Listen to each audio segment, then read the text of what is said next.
രാഹുൽ ഗാന്ധിക്ക് അദ്ദേഹത്തിന്റെ പേര് പറയുന്നതിന് വിഷമം. എന്റെ പേര് പറയുന്നു, എന്റെ പേരെടുത്ത് പറയുന്നു. രാഹുൽ ഗാന്ധി, നിങ്ങളുടെ പേര് ഇവിടെയാണ് പറഞ്ഞത്, അത് വീണ്ടും ആവർത്തിക്കാം. രാഹുൽ ഗാന്ധി ആ ഘട്ടത്തിൽ ഒരു യാത്ര നടത്തുന്നു. ആ യാത്രയിൽ ലോകത്തിലെയും രാജ്യത്തിലെയും സകല കാര്യങ്ങളെ കുറിച്ചും അദ്ദേഹം പ്രതികരിക്കുന്നു. ഇതിനെപ്പറ്റി മാത്രം പ്രതികരണമില്ല. ഇതിനെപ്പറ്റി പൗരത്വ നിയമ ഭേദഗതിയെ പറ്റി എന്തേ നിങ്ങൾ പ്രതികരിക്കാതിരുന്നത്? ഏറ്റവും ഒടുവിൽ വയനാട്ടിൽ നാമനിർദ്ദേശ പത്രിക നൽകാൻ വന്നാലെങ്കിലും ആ സമയത്തെങ്കിലും നിങ്ങൾ പ്രതികരിക്കുന്ന ആൾ പ്രതീക്ഷിച്ചല്ലോ, ഉണ്ടായില്ലാലോ. ഇപ്പോ പ്രതികരിക്കുന്നുണ്ടോ? You know, like in a football match, when you have a compromised player, you can't win the match. In the same way, your CM is compromised. He only attacks my brother and the Congress party. He never attacks the BJP. Have you ever thought about it? His name came up in so many scams, Life Mission and Gold Scam and so many scams. But how come Mr. Narendra Modi's government, the BJP government, never put cases on him, never did any raids on him, no action has been taken on him? Kerala BJP president was caught with crores during the election, no action was taken on him. One man walked from Kanyakumari to Kashmir to beg this country to unite. എന്ത് അർഹതയാണ് അദ്ദേഹത്തിന് രാഹുൽ ഗാന്ധിയെ ഇതുപോലെ വിമർശിക്കാൻ? അദ്ദേഹത്തെയും അദ്ദേഹത്തിന്റെ കുടുംബത്തെയും എന്ത് ബേസിലാണ് പിണറായി വിജയൻ സംസാരിക്കുന്നത്? അദ്ദേഹം ഇവിടെ BJPയുടെ അടിമയായി ജീവിക്കുന്നത്. അടിമയല്ലായിരുന്നുവെങ്കിൽ എന്നോ അല്പത്തിലേക്ക് പോകേണ്ട ആളാണ്. അത് ലാവലിൻ കേസായാലും കേരളത്തിൽ ഒരുപാട് കേസുകളുണ്ട്. അദ്ദേഹത്തിനെതിരെ കേസ് എടുത്തിട്ടില്ല, ഒന്നും ചെയ്തിട്ടില്ല. അപ്പൊ BJPയുടെ കീഴിൽ എല്ലാം സറണ്ടർ ചെയ്ത് BJP പറയുന്നിടത്ത് പ്രതികരിക്കുന്ന നാണംകെട്ട, നെറികെട്ട, കഴിവുകെട്ട, താഴ്ന്ന നിലവാരത്തിലാണ് കേരളത്തിന്റെ മുഖ്യമന്ത്രി എന്ന് പറയേണ്ടി വന്നതിൽ നമുക്ക് കാണാം. നമസ്കാരം, പ്രൈം ഡിബേറ്റിലേക്ക് സ്വാഗതം. കേരളത്തിൽ ഇന്ത്യ സഖ്യം പ്രായോഗികമല്ലെങ്കിലും ഇപ്പോൾ കാണുന്ന തമ്മിലടി പ്രധാനമന്ത്രി നരേന്ദ്രമോദിയും ആയുധമാക്കുകയാണ്. രാഹുൽ ഗാന്ധിയെ താൻ വിമർശിക്കുന്നതിനേക്കാൾ കടുത്ത ഭാഷയിലാണ് പിണറായി വിജയൻ വിമർശിക്കുന്നതെന്ന് പ്രധാനമന്ത്രി. രാഹുലിനെതിരെ ഇന്നും മുഖ്യമന്ത്രി ആരോപണങ്ങൾ ആവർത്തിച്ചു. വിട്ടുവീഴ്ചയ്ക്ക് തയ്യാറല്ലാത്തവർ ടീമിലുണ്ടെങ്കിൽ മത്സരം ജയിക്കാനാവില്ലെന്ന് കേരളത്തിൽ പ്രചാരണത്തിനെത്തിയ പ്രിയങ്ക ഗാന്ധി മുഖ്യമന്ത്രിക്ക് മറുപടി നൽകുന്നു. തെരഞ്ഞെടുപ്പിന്റെ പ്രചാരണത്തിന്റെ അവസാന ആഴ്ച ഓൾ ഔട്ട് അറ്റാക്ക് എന്ന രീതിയിൽ രാഹുലിനെതിരെ CPM-ഉം തിരിച്ചടിച്ച് UDF-ഉം പരസ്പരം പോരടിക്കുമ്പോൾ പ്രൈം ഡിബേറ്റ് ചർച്ച ചെയ്യുന്നു കേരളത്തിലെ ഇന്ത്യ പോര്. ഈ ചർച്ചയിൽ പങ്കെടുക്കുന്നത് കോൺഗ്രസ് വക്താവ് ശ്രീ അനിൽ ബോസ്, CPM സഹയാത്രികൻ ഡോക്ടർ B ജയരാജ്, BJP വക്താവ് ശ്രീ P കൃഷ്ണദാസ് എന്നിവരാണ്. ചർച്ചയിലേക്ക് വരാം. അതിനു മുൻപ് ഒരു ചെറിയ ഇടവേള.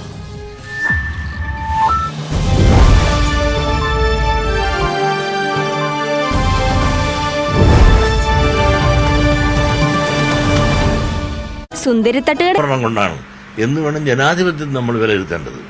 ഈ കേന്ദ്ര സംസ്ഥാന സർക്കാരിന്റെ കാര്യങ്ങൾ വിലയിരുത്തുമ്പോൾ അത്തരത്തിൽ ഇത്തവണത്തെ തെരഞ്ഞെടുപ്പിലേക്ക് പോകുമ്പോൾ ഇന്ത്യക്ക് എന്തൊക്കെ കാര്യങ്ങൾ ഗുണം ചെയ്യും? ഇപ്പോൾ അയോധ്യയിലെ രാമക്ഷേത്രം വന്നു, CA പോലുള്ള കാര്യങ്ങൾ വന്നു, പൗരത്വ ഭേദഗതി അടക്കമുള്ള കാര്യങ്ങൾ വന്നു. ഇതിനകത്ത് എന്തൊക്കെ കാര്യങ്ങൾ അവർക്ക് ഗുണവും ദോഷവുമായി വരുമെന്നാണ് കരുതുന്നത്? കാരണം ഇതെല്ലാം അവർക്ക് ഗുണകരമായിട്ടില്ല. അയോധ്യ പ്രശ്നങ്ങളെല്ലാം വലിയൊരു ഹിന്ദു വികാരം ഉണ്ടാക്കാനും, പ്രത്യേകിച്ച് നിങ്ങളെല്ലാം അറിയാലോ, നമ്മളെല്ലാം രാവിലെ എഴുന്നേൽക്കുമ്പോൾ പണ്ട് നമ്മുടെ അമ്മമാർ വിളിച്ചിട്ട് സന്ധ്യാനാമം, രാമനാമം ജപിക്കാനല്ലേ പറയണത്. ആ രാമനെ തള്ളി പറയണമെന്ന് പറഞ്ഞാൽ ഒരു ഹിന്ദുവിനും സാധിക്കുന്ന കാര്യമാണോ? പിന്നെ നമ്മൾ വലിയ ദേശീയതയും ആദർശവും പറഞ്ഞുകൊണ്ട് ഞങ്ങൾ ഹിന്ദുക്കൾ വല്ലതും വേണമെങ്കിൽ പറയാം ഞങ്ങൾ രാമനാരും അല്ലെന്ന്. പക്ഷേ അതിൻ്റെ ഉള്ളിലെല്ലാം രാമൻ കിടപ്പുണ്ട്. അതുകൊണ്ട് രാമനാമം ജപിക്കുക, ആ രാമനെ പ്രചരിപ്പിക്കുക, ആ ആശയം പ്രചരിപ്പിച്ചപ്പോൾ ആ രാമക്ഷേത്രത്തിലൂടെ ഒരു ഹിന്ദു വിഭാഗത്തിന് വളരെ കൺസോൾട്ടേഷനും അത് BJPക്ക് അനുകൂലമായ ഒരു തരംഗങ്ങൾ സൃഷ്ടിക്കാൻ സാധിക്കുകയും ചെയ്തിട്ടുണ്ട് ഇന്ത്യ മുഴുവൻ. അത് യാതൊരു സംശയമില്ല. അതിനെ ആക്ഷേപിച്ചിട്ട് എന്താ കാര്യം? ഉള്ളത് പറയല്ലേ നല്ലത്. പൗരത്വ ഭേദഗതി അടക്കമുള്ള കാര്യങ്ങൾ അത് എങ്ങനെയാണ് നോക്കിക്കാണുന്നത്? പൗരത്വ ഭേദഗതി, ഈ പൗരത്വ ഭേദഗതി വെച്ചാൽ ഈ സ്വദേശ അതിനെപ്പറ്റി പലരും പല രീതിയിൽ പറയുന്നുണ്ട്. ഒരു കാരണവശാലും നടത്താൻ പാടില്ല എന്നും നടത്തുന്നതുകൊണ്ട് ദോഷമില്ലെന്നും പരസ്പരം പലതും പറയുന്നുണ്ട്. ആ ഭേദഗതിയുടെ അന്തസത്ത ഞാൻ വേണ്ടത്ര പഠിച്ചിട്ടില്ല. അത് വിദേശികൾക്ക് അല്ലെങ്കിൽ അന്യ സംസ്ഥാനത്തിന് പാകിസ്ഥാൻകാർക്കും ബംഗാളുകാർക്കും ഇവിടെ കയറി അംഗത്വം സ്വീകരിച്ചുകൊണ്ട് ഇന്ത്യൻ ജനാധിപത്യത്തെ വോട്ട് കൊണ്ട് ഹൈജാക്ക് ചെയ്യാനുള്ള അവസരം ഇല്ലാതാക്കുന്ന ഒരു നിയമമാണ് അതെങ്കിൽ അത് നല്ലത് തന്നെയാണ്. പക്ഷേ അതിന് എതിർക്കേണ്ട കാര്യമില്ല. ഇവിടുത്തെ ഇന്ത്യയിൽ ഉള്ള പൗരന്മാരുടെ പൗരത്വത്തെപ്പറ്റി ആരും ആക്ഷേപിക്കുന്നില്ല, അതിനാരും എതിർക്കുന്നില്ല. ഈ രാമക്ഷേത്രം അടക്കമുള്ള വിഷയങ്ങളെ ഉത്തരേന്ത്യൻ സംസ്ഥാനങ്ങളിലൊക്കെ വലിയ വോട്ടിംഗ് പാറ്റേണിലൊക്കെ മാറ്റം വരുത്തുമെങ്കിൽ അത് കേരളത്തിൽ പ്രതിഫലിക്കുമെന്ന് തോന്നുന്നുണ്ടോ? കേരളത്തിൽ അത്തരം പ്രതിഫലിക്കുക എന്നാലും ചെറുതായി പ്രതിഫലിച്ചിട്ടുണ്ട്. കാരണം ഈശ്വരവിശ്വാസത്തിന്റെ പേര് നോക്കിയാൽ വടക്കേ ഇന്ത്യയിൽ ഈശ്വരവിശ്വാസം നമ്മളെക്കാൾ വളരെ കൂടുതലാണ്.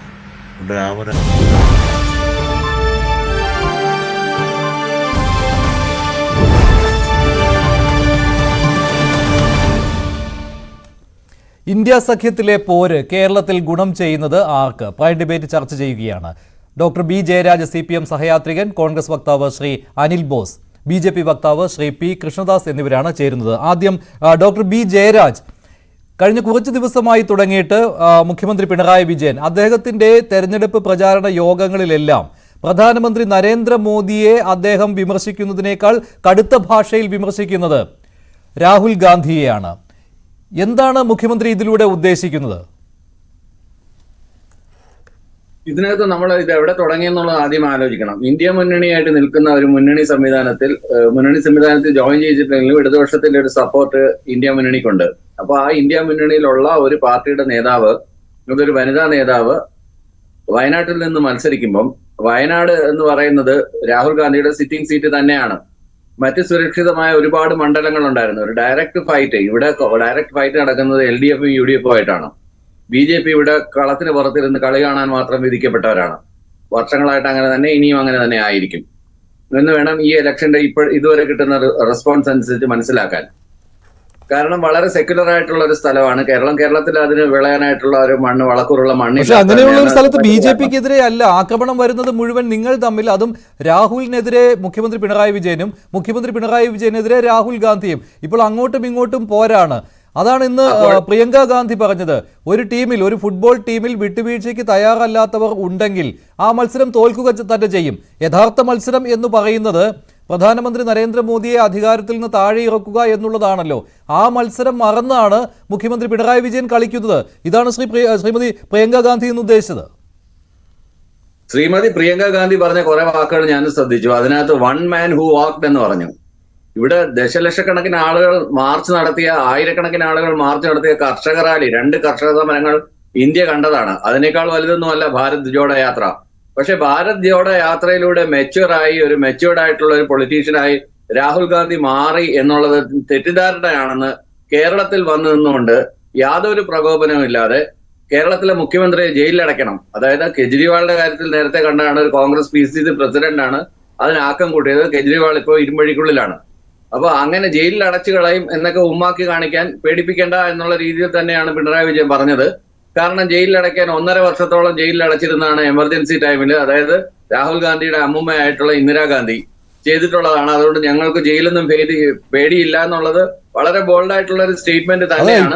ഇപ്പോൾ മുഖ്യമന്ത്രി പിണറായി വിജയൻ സംസാരിക്കുന്ന ഭാഷ, രാഹുലിനെ വിമർശിക്കുന്നത് വെച്ച് നോക്കുമ്പോൾ കേരളത്തിൽ നടക്കുന്നത് നിയമസഭാ തെരഞ്ഞെടുപ്പാണെന്ന് തോന്നിപ്പോകും. ആ രീതിയിലുള്ള ആരോപണങ്ങളാണ് അദ്ദേഹം ഉന്നയിക്കുന്നത്. തിരിച്ചും അങ്ങനെ തന്നെയാണ്. പിണറായി വിജയനാണ് ഇത് തുടക്കമിട്ടത്. തിരികെ ഇപ്പോൾ രാഹുൽ ഗാന്ധിയും പറഞ്ഞു തുടങ്ങിയിട്ടുണ്ട്. അതാണ് കഴിഞ്ഞ ദിവസം അദ്ദേഹം പറഞ്ഞത്. എന്തുകൊണ്ട് മുഖ്യമന്ത്രി പിണറായി വിജയനെ പ്രധാനമന്ത്രി നരേന്ദ്രമോദി ജയിലിൽ അടയ്ക്കുന്നില്ല എന്നുള്ള ചോദ്യം, അത് ചോദിച്ചു മേടിച്ചതാണ്. ചോദിച്ചു മേടിച്ചത് രാഹുൽ ഗാന്ധിയാണ്.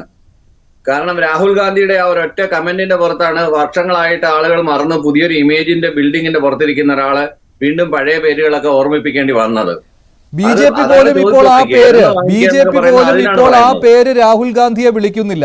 അത് നിങ്ങൾ ഓർമ്മപ്പെടുത്തുകയാണ്. മുഖ്യമന്ത്രി പിണറായി വിജയൻ ഉദ്ദേശിച്ചത് പഴയ പപ്പു എന്നുള്ള വിളിപ്പേര്, അത് വേണമെങ്കിൽ ഞാൻ പറയും എന്നുള്ള ഉദ്ദേശത്തിൽ തന്നെയല്ലേ അദ്ദേഹം സംസാരിച്ചത്? തീർച്ചയായിട്ടും അത് തന്നെയാണ് ഉദ്ദേശിച്ചത്. അതിനകത്ത് യാതൊരു സംശയം വേണ്ട. കാര്യം അത്രയും അധികം, അതായത് പ്രോംപ്റ്റ് ചെയ്ത് കഴിഞ്ഞാൽ, അത്രയധികം ടെംപ്റ്റ് ചെയ്ത് കഴിഞ്ഞാൽ, അത്രയധികം ഇറിറ്റേറ്റ് ചെയ്ത് കഴിഞ്ഞാൽ തീർച്ചയായിട്ടും ആരും പ്രതികരിച്ചു പോകും. കാരണം ഒരാളുടെ പേരിൽ യാതൊരു കേസും നിലവിലില്ല, യാതൊരു അന്വേഷണവും നടക്കുന്നില്ല, ഒരു കുറ്റപത്രവും സമർപ്പിക്കപ്പെട്ടിട്ടില്ല, അങ്ങനെ ഒരാളെ ജയിലിൽ അടയ്ക്കണം എന്നൊക്കെ പറയുമ്പോഴത്തേക്കും സ്വാഭാവികമായിട്ടും ആരും പ്രതികരിച്ചു പോകും. അത് തന്നെയാണ് കേരളത്തിലെ മുഖ്യമന്ത്രി പ്രതികരിക്കുകയും ചെയ്തത്. പിന്നെ ഈ പറയുന്ന ആരോപണങ്ങൾ ഒരുപാടുണ്ടായിട്ടുണ്ട്. എല്ലാ മുഖ്യമന്ത്രിമാർക്കെതിരെ ആരോപണം ഉണ്ടായിട്ടുണ്ട്. ആരോപണങ്ങൾ തെളിവ് വന്നിട്ടില്ല, ഒരു കേസ് ഫയൽ കൊടുത്തിട്ടില്ല. അപ്പോൾ മുഖ്യമന്ത്രി തിരിച്ചു പറയുന്ന കാര്യം, മുഖ്യമന്ത്രി പിണറായി വിജയൻ എല്ലാ യോഗങ്ങളിലും പറയുന്നത് CAA എന്നുള്ള വിഷയത്തിൽ രാഹുൽ ഗാന്ധി മൗനം പാലിക്കുന്നു എന്നാണ്. അതെങ്ങനെ ശരിയാവും? CAA കാര്യത്തിൽ രാഹുൽ ഗാന്ധി ഇതുവരെ മിണ്ടിയിട്ടില്ല എന്നാണോ? അദ്ദേഹം CAA എടുത്തു പറഞ്ഞുകൊണ്ട് തന്നെ പ്രസംഗിക്കുന്നുണ്ട്. അധികാരത്തിലെത്തിയാൽ CAA റദ്ദാക്കുമെന്നും പറയുന്നുണ്ട്. എന്നിട്ടും എങ്ങനെയാണ് ഇത്തരത്തിലുള്ള പ്രചാരണം നടത്തുവാൻ മുഖ്യമന്ത്രി തയ്യാറാകുന്നത്? അവിടെ ഈ മുസ്ലിം ജനവിഭാഗങ്ങളുടെ വോട്ട് ആകർഷിക്കുക എന്നുള്ള ഒറ്റ ലക്ഷ്യം മാത്രമേ മുഖ്യമന്ത്രി പിണറായി വിജയനുള്ളൂ. അതിനുവേണ്ടി രാഹുൽ ഗാന്ധി ചെയ്യാത്ത കാര്യം ചെയ്യുന്നു എന്ന് പറഞ്ഞുകൊണ്ട് അദ്ദേഹത്തെ ഇകഴ്ത്തി കാട്ടുകയാണ്. അപ്പോൾ മിണ്ടാതിരിക്കാൻ കോൺഗ്രസ് നേതാക്കൾക്ക് പറ്റുമോ? കോൺഗ്രസിന്റെ പ്രകടന പത്രിക എടുത്ത് നോക്കൂ. എവിടെയാണ് 370 വകുപ്പിനെ കുറിച്ച് പറയുന്നത്? എവിടെയാണ് ഏകീകൃത സിവിൽ കോഡിനെ കുറിച്ച് പറയുന്നത്? എവിടെയാണ് അതിൽ കോൺഗ്രസ് നേതാക്കളുടെ വിശദീകരണമാണ്. എനിക്ക് ആ കോൺഗ്രസ് നേതാക്കളുടെ വിശദീകരണത്തിൽ വലിയ തൃപ്തി തോന്നിയിട്ടില്ല. ഞാനും ആവർത്തിച്ച് ചോദിച്ചിട്ടുണ്ട് പല ചർച്ചകളിലും, എന്തുകൊണ്ടാണ് CAA എന്ന പേര് പ്രകടന പത്രികയിൽ എഴുതി ചേർക്കാത്തത് എന്ന്. അതിന് കോൺഗ്രസ് നേതാക്കൾ നൽകുന്ന വിശദീകരണം ഭരണഘടനാ വിരുദ്ധമായി ചെയ്തിട്ടുള്ള കാര്യങ്ങളെല്ലാം റദ്ദാക്കുമെന്നുള്ള കാര്യം എഴുതി ചേർത്തിട്ടുണ്ട്. അങ്ങനെയുണ്ട്. പക്ഷേ CAA ഇല്ല, 370 അതിനകത്ത് പറഞ്ഞിട്ടില്ല എന്ന് താങ്കൾ പറഞ്ഞ് ശരിവെക്കുകയാണ്. പക്ഷേ ഇതാണ് കോൺഗ്രസ് നേതാക്കൾ നൽകുന്ന വിശദീകരണം. അല്പം സമയം കഴിഞ്ഞ് ഈ ചർച്ചയിൽ ചേരുന്ന അനിൽ ബോസിനോട് നേരിട്ട് ചോദിക്കുകയും ചെയ്യാം. ശ്രീ പി കൃഷ്ണദാസ്, കരയ്ക്ക് ഇരുന്ന് കളി കാണുന്നവർ എന്നാണ് നിങ്ങളെ വിശേഷിപ്പിച്ചത് ഡോക്ടർ B ജയരാജ്. പക്ഷേ നിങ്ങളെ ആകർഷിക്കുന്ന ഒരു ഘടകമായി മാറിയിട്ടുണ്ടല്ലോ ഇപ്പോൾ കേരളത്തിലെ ഈ ഇന്ത്യ സഖ്യത്തിലെ നേതാക്കളുടെ പരസ്പരമുള്ള ഈ പോര്. പക്ഷേ ഇന്ത്യ സഖ്യം എന്നുള്ളത് കേരളത്തിൽ പ്രായോഗികമല്ല, അതില്ല എന്ന് നേതാക്കൾ തന്നെ വ്യക്തമാക്കിയിട്ടുള്ളതാണ്. അപ്പോൾ പിന്നെ ഈ സമകാലിക വിഷയങ്ങളെടുത്ത് അങ്ങോട്ടും ഇങ്ങോട്ടും പറഞ്ഞാലേ LDFനും UDFനും പ്രചാരണത്തിൽ മുന്നോട്ട് പോകുവാൻ കഴിയുന്നുള്ളൂ. അതവർ ചെയ്യുന്നു എന്നല്ലേ ഉള്ളൂ. അതിലേക്ക് പ്രധാനമന്ത്രി പറയുകയാണ് ഇവിടെ ഇന്ത്യ സഖ്യത്തിൽ പൊരിഞ്ഞ അടിയാണ് നടക്കുന്നത്, അത് ഞാൻ പറയുന്നതിനേക്കാൾ ശക്തമായ രീതിയിലാണ് രാഹുൽ ഗാന്ധിയെ പിണറായി വിജയൻ അധിക്ഷേപിക്കുന്നത് എന്നൊക്കെ പ്രധാനമന്ത്രിയും ഇതിൽ ഏറ്റുപിടിച്ച് പറയുന്നുണ്ട്. പക്ഷേ ഇത് അങ്ങനെയല്ലേ മുന്നോട്ട് പോകുവാൻ LDFനും UDFനും കഴിയുകയുള്ളൂ?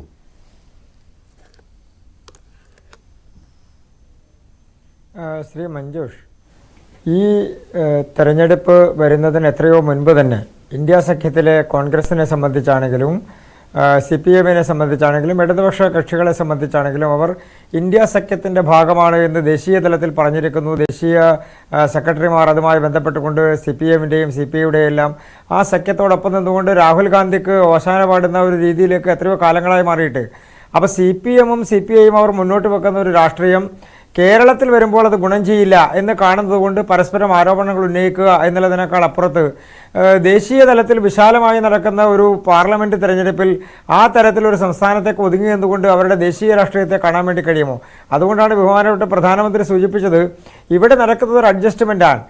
കേരളത്തിൽ UDFനെ സംബന്ധിച്ചും LDFനെ സംബന്ധിച്ചും BJP ജയിക്കാതിരിക്കാൻ എന്തൊക്കെ ചെയ്യാൻ കഴിയുമോ അതിനു വേണ്ടിയിട്ടുള്ള ശ്രമങ്ങൾ നടത്തുക എന്നുള്ളതാണ്. പക്ഷേ ഈ തെരഞ്ഞെടുപ്പിൻ്റെ ഫലം കഴിഞ്ഞ തെരഞ്ഞെടുപ്പുകളിലെല്ലാം അവർ പയറ്റിയിട്ടുള്ളത് ആ രാഷ്ട്രീയം തന്നെയാണ്. BJPയെ കേരളത്തിൽ നിന്ന് ജയിപ്പിക്കാതിരിക്കാൻ വേണ്ടിയുള്ള ശ്രമങ്ങൾ നടത്തുക. അത് കഴിഞ്ഞ തവണയെല്ലാം ജനങ്ങൾ കാണുകയും അത് മനസ്സിലാക്കുകയും അതിൻ്റെ അടിസ്ഥാനത്തിൽ എന്താണ് അന്തർധാരയുള്ളത് എന്നുള്ളത് മനസ്സിലാക്കുകയെല്ലാം ചെയ്തിട്ടുള്ള ജനങ്ങളാണ് കേരളത്തിലുള്ളത്. ഈ തെരഞ്ഞെടുപ്പിൽ അതൊന്നും വിലപ്പോകാൻ വേണ്ടി പോകുന്നില്ല. കേരളത്തിൽ ഈ തെരഞ്ഞെടുപ്പ് ദേശീയ തലത്തിൽ നടക്കുന്ന ദേശീയ ഗവൺമെൻറ്റിനെ പിന്തുണക്കാൻ കഴിയുന്ന MPമാർ ഉണ്ടാകണം എന്നുള്ളത് എല്ലാ സ്ഥലത്തു നിന്നും എല്ലാ വിഭാഗം ആളുകളിൽ നിന്നുമുള്ള ചർച്ചകൾ ഉയർന്നു വന്നുകൊണ്ടിരിക്കുകയാണ്.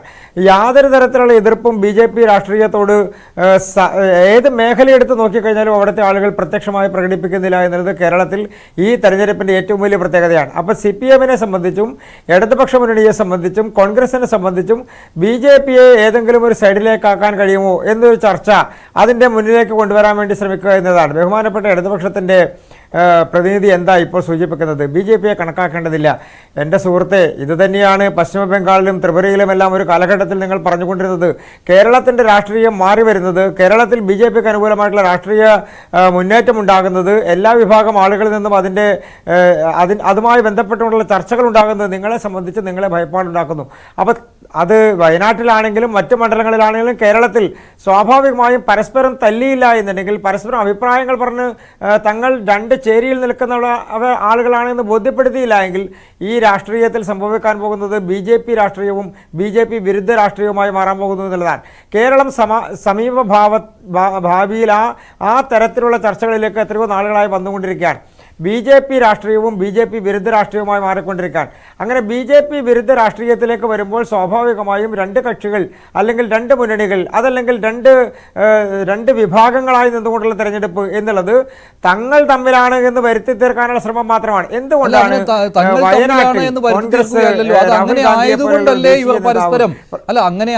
അങ്ങനെ ഇവർ പരസ്പരം കൂടുതലായിട്ട് അറ്റാക്ക് നടത്തുന്നത്?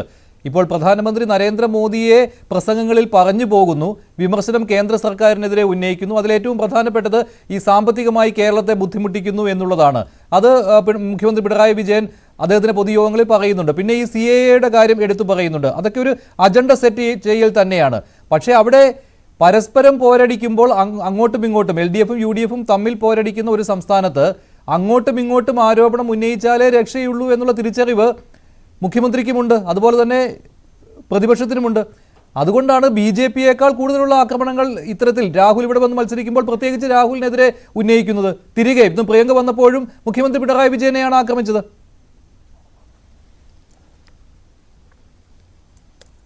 മഞ്ജുഷ, അത് ഒരു പുതിയ രാഷ്ട്രീയത്തിൻ്റെ പ്രശ്നമാണ്. അതിൻ്റെ പ്രധാനപ്പെട്ട കാരണം രാഹുൽ ഗാന്ധിയുടെ വയനാട്ടിലെ യാത്ര നടക്കുമ്പോൾ ആ യാത്രയിൽ കോൺഗ്രസിൻ്റെ പതാകയും അതുപോലെ തന്നെ മുസ്ലിം ലീഗിന്റെ പതാകയും UDF-ലെ മറ്റ് കക്ഷികളുടെ പതാകയും അവർക്ക് ഒഴിവാക്കേണ്ട സാഹചര്യമുണ്ടായി. BJP 2019 അത് വടക്കേ ഇന്ത്യയിൽ തെരഞ്ഞെടുപ്പ് ആയുധമാക്കി. അത് ഇത്തവണ ആയുധമാക്കാൻ വിട്ടുതരില്ല എന്നുള്ള ഒരു തീരുമാനമായിരുന്നു. അത് UDF-ന്റെയും കോൺഗ്രസിന്റെയും തീരുമാനമായിരുന്നു. അതിനെ മുസ്ലിം ലീഗ് സപ്പോർട്ട് ചെയ്യുകയും ചെയ്തു. അതുകൊണ്ടാണ് അങ്ങനെ സംഭവിച്ചത്. അതിനെ അങ്ങനെ മാത്രം കാണേണ്ടതില്ല മഞ്ജുഷ. അതിൻ്റെ പ്രധാനപ്പെട്ട കാരണം അങ്ങനെയായിരുന്നു എല്ലാവരും ധരിച്ചിരുന്നത്. മുസ്ലിം ലീഗിൻ്റെ ഭാഗത്ത് നിന്ന് അവരുടെ കൊടികൾ ഉപയോഗിച്ചാൽ അല്ലെങ്കിൽ ആ പച്ച നിറത്തിലുള്ള കൊടികൾ ഉപയോഗിച്ചാൽ മുസ്ലിം ലീഗ് കൊടികൾ ദേശീയ തലത്തിൽ ചർച്ച ചെയ്യപ്പെടും രാഹുൽ ഗാന്ധിയുടെ വിഷയത്തിൽ എന്നുള്ളതായിരുന്നു. പക്ഷേ നാം കാണാതെ പോകുന്ന മറ്റൊരു രാഷ്ട്രീയം അവിടെ ഉണ്ട് കോൺഗ്രസിനെ സംബന്ധിച്ച്. അത് കോൺഗ്രസിൻ്റെ സ്വാഭാവികമായിട്ടുള്ള ഒരു രാഷ്ട്രീയ നിലപാട് ഇപ്പോൾ കേരളത്തിൽ നിലനിൽക്കുന്നത് കഴിഞ്ഞ 2019 തെരഞ്ഞെടുപ്പിൽ രാഹുൽ ഗാന്ധിയോ അല്ലെങ്കിൽ കോൺഗ്രസോ വീണ്ടും തിരിച്ച് അധികാരത്തിൽ വരും എന്നുള്ളൊരു ധാരണ അവർക്ക് ദേശീയ തലത്തിലെ പാർലമെന്റ് തെരഞ്ഞെടുപ്പിൽ ഉണ്ടായിരുന്നു. പക്ഷേ ഈ തെരഞ്ഞെടുപ്പിനോട് അടുത്ത് വന്നപ്പോൾ അങ്ങനെ ഒരു ധാരണ ഇല്ല എന്നുള്ളത് അവർ തിരിച്ചറിയുകയാണ്. അങ്ങനെ വരുമ്പോൾ ഇടതുപക്ഷത്തിന്റെ പിന്തുണയൂടി ഇല്ലെങ്കിൽ ദേശീയ തലത്തിൽ കോൺഗ്രസിന് ഇടതുപക്ഷത്തോടുള്ള ആഭിമുഖ്യം കേരളത്തിനും ഇല്ല എന്നുണ്ടെങ്കിൽ അത് ഇടതുപക്ഷത്ത് നിൽക്കുന്ന സ്വതന്ത്രരായിട്ടുള്ള ആളുകളുടെ വോട്ടുകൾ അല്ലെങ്കിൽ ഇടതുപക്ഷത്ത് നിന്നുള്ള വോട്ടുകൾ അത് തങ്ങളിലേക്ക് വരാനുള്ള സാധ്യതയില്ലെങ്കിൽ ജയിച്ചു കയറാനുള്ള സീറ്റുകളുടെ എണ്ണത്തിൽ വ്യത്യാസമുണ്ടാകും അല്ലെങ്കിൽ കുറവുണ്ടാകുമെന്ന തിരിച്ചറിവാണ്. അതാ ഞാൻ നേരത്തെ സൂചിപ്പിച്ചത്. മുസ്ലിം ലീഗിന്റെ കൊടി ഒഴിവാക്കും നമുക്ക് മനസ്സിലാക്കാം. കോൺഗ്രസ്സുകാർ എങ്ങനെ കോൺഗ്രസിന്റെ കൊടി ഒഴിവാക്കും? ആ കോൺഗ്രസിന്റെ കൊടി ഒഴിവാക്കുന്നതിന്റെ പിന്നിൽ ഇടതുപക്ഷത്ത് നിന്നുള്ള വോട്ടുകൾ സമാഹരിക്കാൻ വേണ്ടിയുള്ള ശ്രമങ്ങൾ നടത്തുക എന്നുള്ളതാണ്.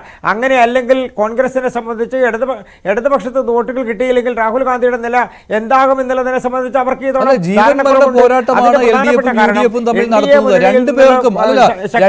തെരഞ്ഞെടുപ്പിന്റെ പ്രശ്നമുണ്ട്. CPM-ന് അവരുടെ ദേശീയ പാർട്ടി പദവി സംരക്ഷിക്കേണ്ടതുണ്ട്. ആ സമയത്താണ് താങ്കൾ പറയുന്നത് അവിടെ അഡ്ജസ്റ്റ്മെന്റ് ആണ് നടക്കാൻ പോകുന്നത്, UDF-നെ ജയിപ്പിക്കാനായിട്ട് CPM വോട്ടുകൾ നൽകുമെന്ന്. അത് പക്ഷേ അങ്ങോട്ട് ഒത്തുപോകുന്നില്ല. അത് മാത്രമല്ല കോൺഗ്രസിനും ജീവൻ മരണ പോരാട്ടമാണ്. കേന്ദ്രത്തിൽ പരമാവധി സീറ്റുകൾ നേടിയെടുക്കണം, ലോക്സഭയിലേക്ക് പരമാവധി സീറ്റുകൾ നേടിയെടുക്കണം എന്നുള്ളത് കോൺഗ്രസിന്റെ ലക്ഷ്യമാണ്. അതിനിടയ്ക്ക് അഡ്ജസ്റ്റ്മെന്റിന് പോകുന്നത് എങ്ങനെയാണ്?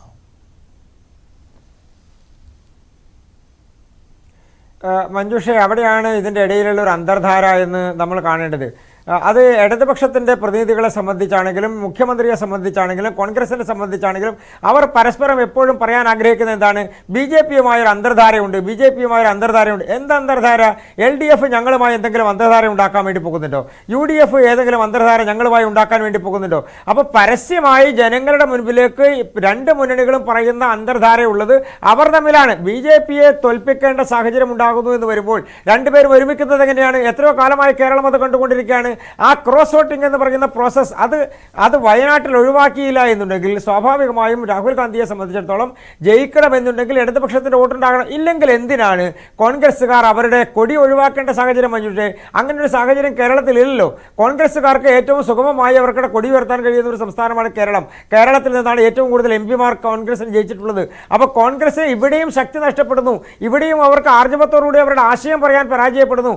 അവരുടെ മുന്നണിയിൽ ഒപ്പം നിൽക്കുന്ന കക്ഷികളുടെ ആശയം രാഷ്ട്രീയം പറയാൻ പരാജയപ്പെടുന്നു എന്ന് പറഞ്ഞാൽ BJP മുന്നോട്ട് വെക്കുന്ന വികസന രാഷ്ട്രീയത്തോടും BJP മുന്നോട്ട് വെക്കുന്ന ദേശീയ രാഷ്ട്രീയത്തോടും ഒപ്പം നിന്നുകൊണ്ട് ഫൈറ്റ് ചെയ്യുന്നതിൽ രണ്ട് മുന്നണികളും BJPക്കെതിരായി നിൽക്കുന്നു എന്നുള്ളത് കൊണ്ടാണ്. അതിനപ്പുറത്തേക്ക് എന്ത് രാഷ്ട്രീയമാണ് ഇതിനകത്തുള്ളത്? ഇല്ലെങ്കിൽ എന്താ കൊടി ഉപയോഗിക്കാൻ ഇത്ര വലിയ ശരി ഞാൻ ഒന്ന് ഇടപെടുകയാണ് ശ്രീ കൃഷ്ണദാസ്. ഡോക്ടർ ബി ജയരാജ് ഞാനൊന്ന് ഇടപെടുകയാണ്. അല്പസമയത്തിനകം ശ്രീ അനിൽ ബോസ് കോൺഗ്രസ് വക്താവ് ഈ ചർച്ചയിൽ ചേരും. തിരിച്ചെത്താം ഒരു ചെറിയ ഇടവേളയ്ക്ക് ശേഷം.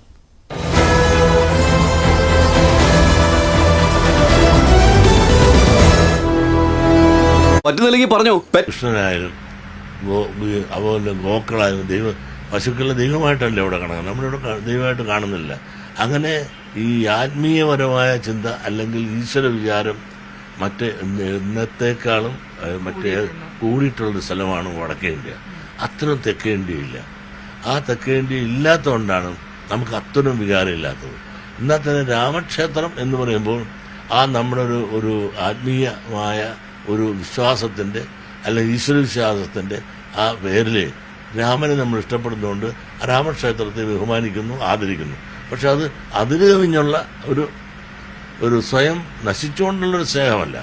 അത് ഹൃദയത്തിൽ നിന്നുള്ള ഈശ്വരവിശ്വാസത്തിൻ്റെ വിശ്വാസത്തിൻ്റെ പേരിലുള്ള ആ സ്നേഹവും അർപ്പണമനോഭാവവും നമ്മുടെ കേരളത്തിലുള്ളവർക്കുണ്ട്. അത് മുഴുവൻ ആ പേര് വെച്ചുകൊണ്ട് അത് വോട്ട് ബാങ്കൊക്കെ നോക്കുമെന്ന് ചോദിച്ചാൽ അത് മുഴുവനായി സാധിക്കില്ല. കുറേയൊക്കെ BJPക്ക് സാധിച്ചിട്ടുണ്ട് താനും. ഇന്ത്യ എന്ന് പറഞ്ഞ ആ മുന്നണിയായിരുന്നു തിരക്കില്ല.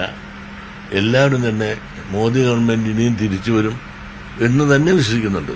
പക്ഷെ എത്ര സീറ്റ് കിട്ടും എന്നുള്ള മോദിക്ക് 400 വേണമെന്നാണ്. 400 മറ്റുള്ളവർ പറയുന്നത് 300 കിട്ടുള്ളെന്ന്. 400 300 തമ്മിലുള്ള തർക്കമുള്ളൂ.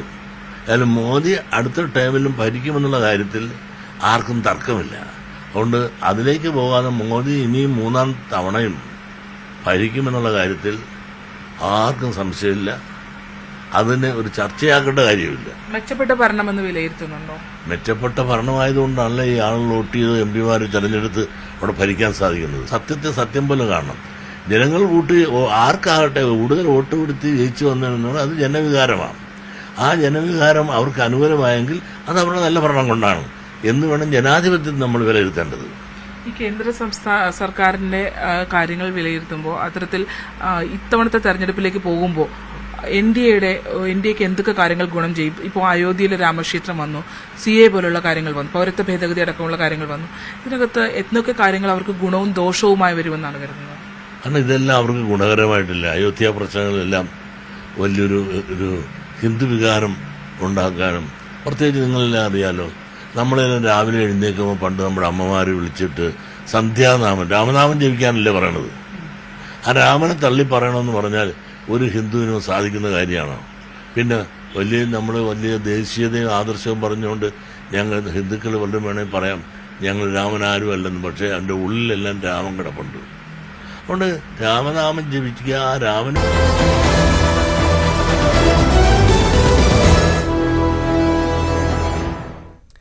ഇന്ത്യ സഖ്യ നേതാക്കളുടെ പരസ്പരമുള്ള പോര് കേരളത്തിൽ ഗുണം ചെയ്യുന്നത് ആർക്കാണ്? പ്രൈം ഡിബേറ്റ് ചർച്ച തുടരുകയാണ്. ഡോക്ടർ ബി ജയരാജ്, ഇപ്പോൾ മുഖ്യമന്ത്രി പിണറായി വിജയൻ മാത്രമല്ല, ജനറൽ സെക്രട്ടറി സീതാറാം യെച്ചൂരിയും ഇതേ കാര്യങ്ങൾ ആവർത്തിക്കുകയാണ് ഇപ്പോൾ. നേരത്തെ അദ്ദേഹം രാഹുലിനെ നേരിട്ട് വിമർശിക്കാറില്ല, പക്ഷേ രാഹുൽ ഈ വിമർശനം ഉന്നയിച്ചതിന് ശേഷം അദ്ദേഹം രാഹുലിനെതിരെയും രംഗത്തെത്തിയിട്ടുണ്ട്.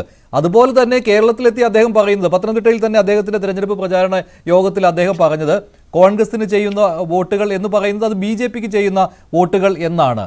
ഈ രീതിയിൽ കോൺഗ്രസിനെ അറ്റാക്ക് ചെയ്യുമ്പോൾ പിന്നെ ഇന്ത്യ സഖ്യം എന്നുള്ളതിന് ഒരു കാര്യവുമില്ലല്ലോ. ഇന്ത്യ സഖ്യം ഉണ്ടായ സമയം മുതൽ ഏറ്റവും കൂടുതൽ അതിൽ വിള്ളലുകൾ വരുന്നത് CPM-ന് ചില നിലപാടുകളാണ്. CPM-ന് അത്ര ശക്തിയുള്ള പാർട്ടിയൊന്നുമല്ല മറ്റ് സംസ്ഥാനങ്ങളിൽ. പക്ഷേ എന്നിരുന്നാൽ പോലും ഈ കോർഡിനേഷൻ കമ്മിറ്റിയിലേക്ക് പ്രതിനിധിയെ അയക്കാതിരുന്നതിൽ തുടങ്ങി ഓരോ സമയവും എന്തെങ്കിലും പ്രശ്നം ഉണ്ടാക്കുന്നുണ്ട്. അതുമാത്രമല്ല, ഇതൊരു സഖ്യമല്ല എന്ന രീതിയിൽ CPM-ലെ നേതാക്കൾ പോലും പറയുന്നുമുണ്ടായിരുന്നു. പക്ഷേ അതേ സമയത്ത് തന്നെ രാജസ്ഥാനിൽ കോൺഗ്രസ് വെച്ച് നീട്ടിയ സീറ്റ് വാങ്ങുവാൻ ഒരു മടിയും CPM-ന് ഉണ്ടായതുമില്ല. രാജസ്ഥാനിൽ മാത്രമല്ല 81 സീറ്റുകളിൽ CPM മത്സരിക്കുന്നുണ്ട്, ഇന്ത്യയിലാകമാനം, ആൻഡമാൻ നിക്കോബാറിലടക്കം.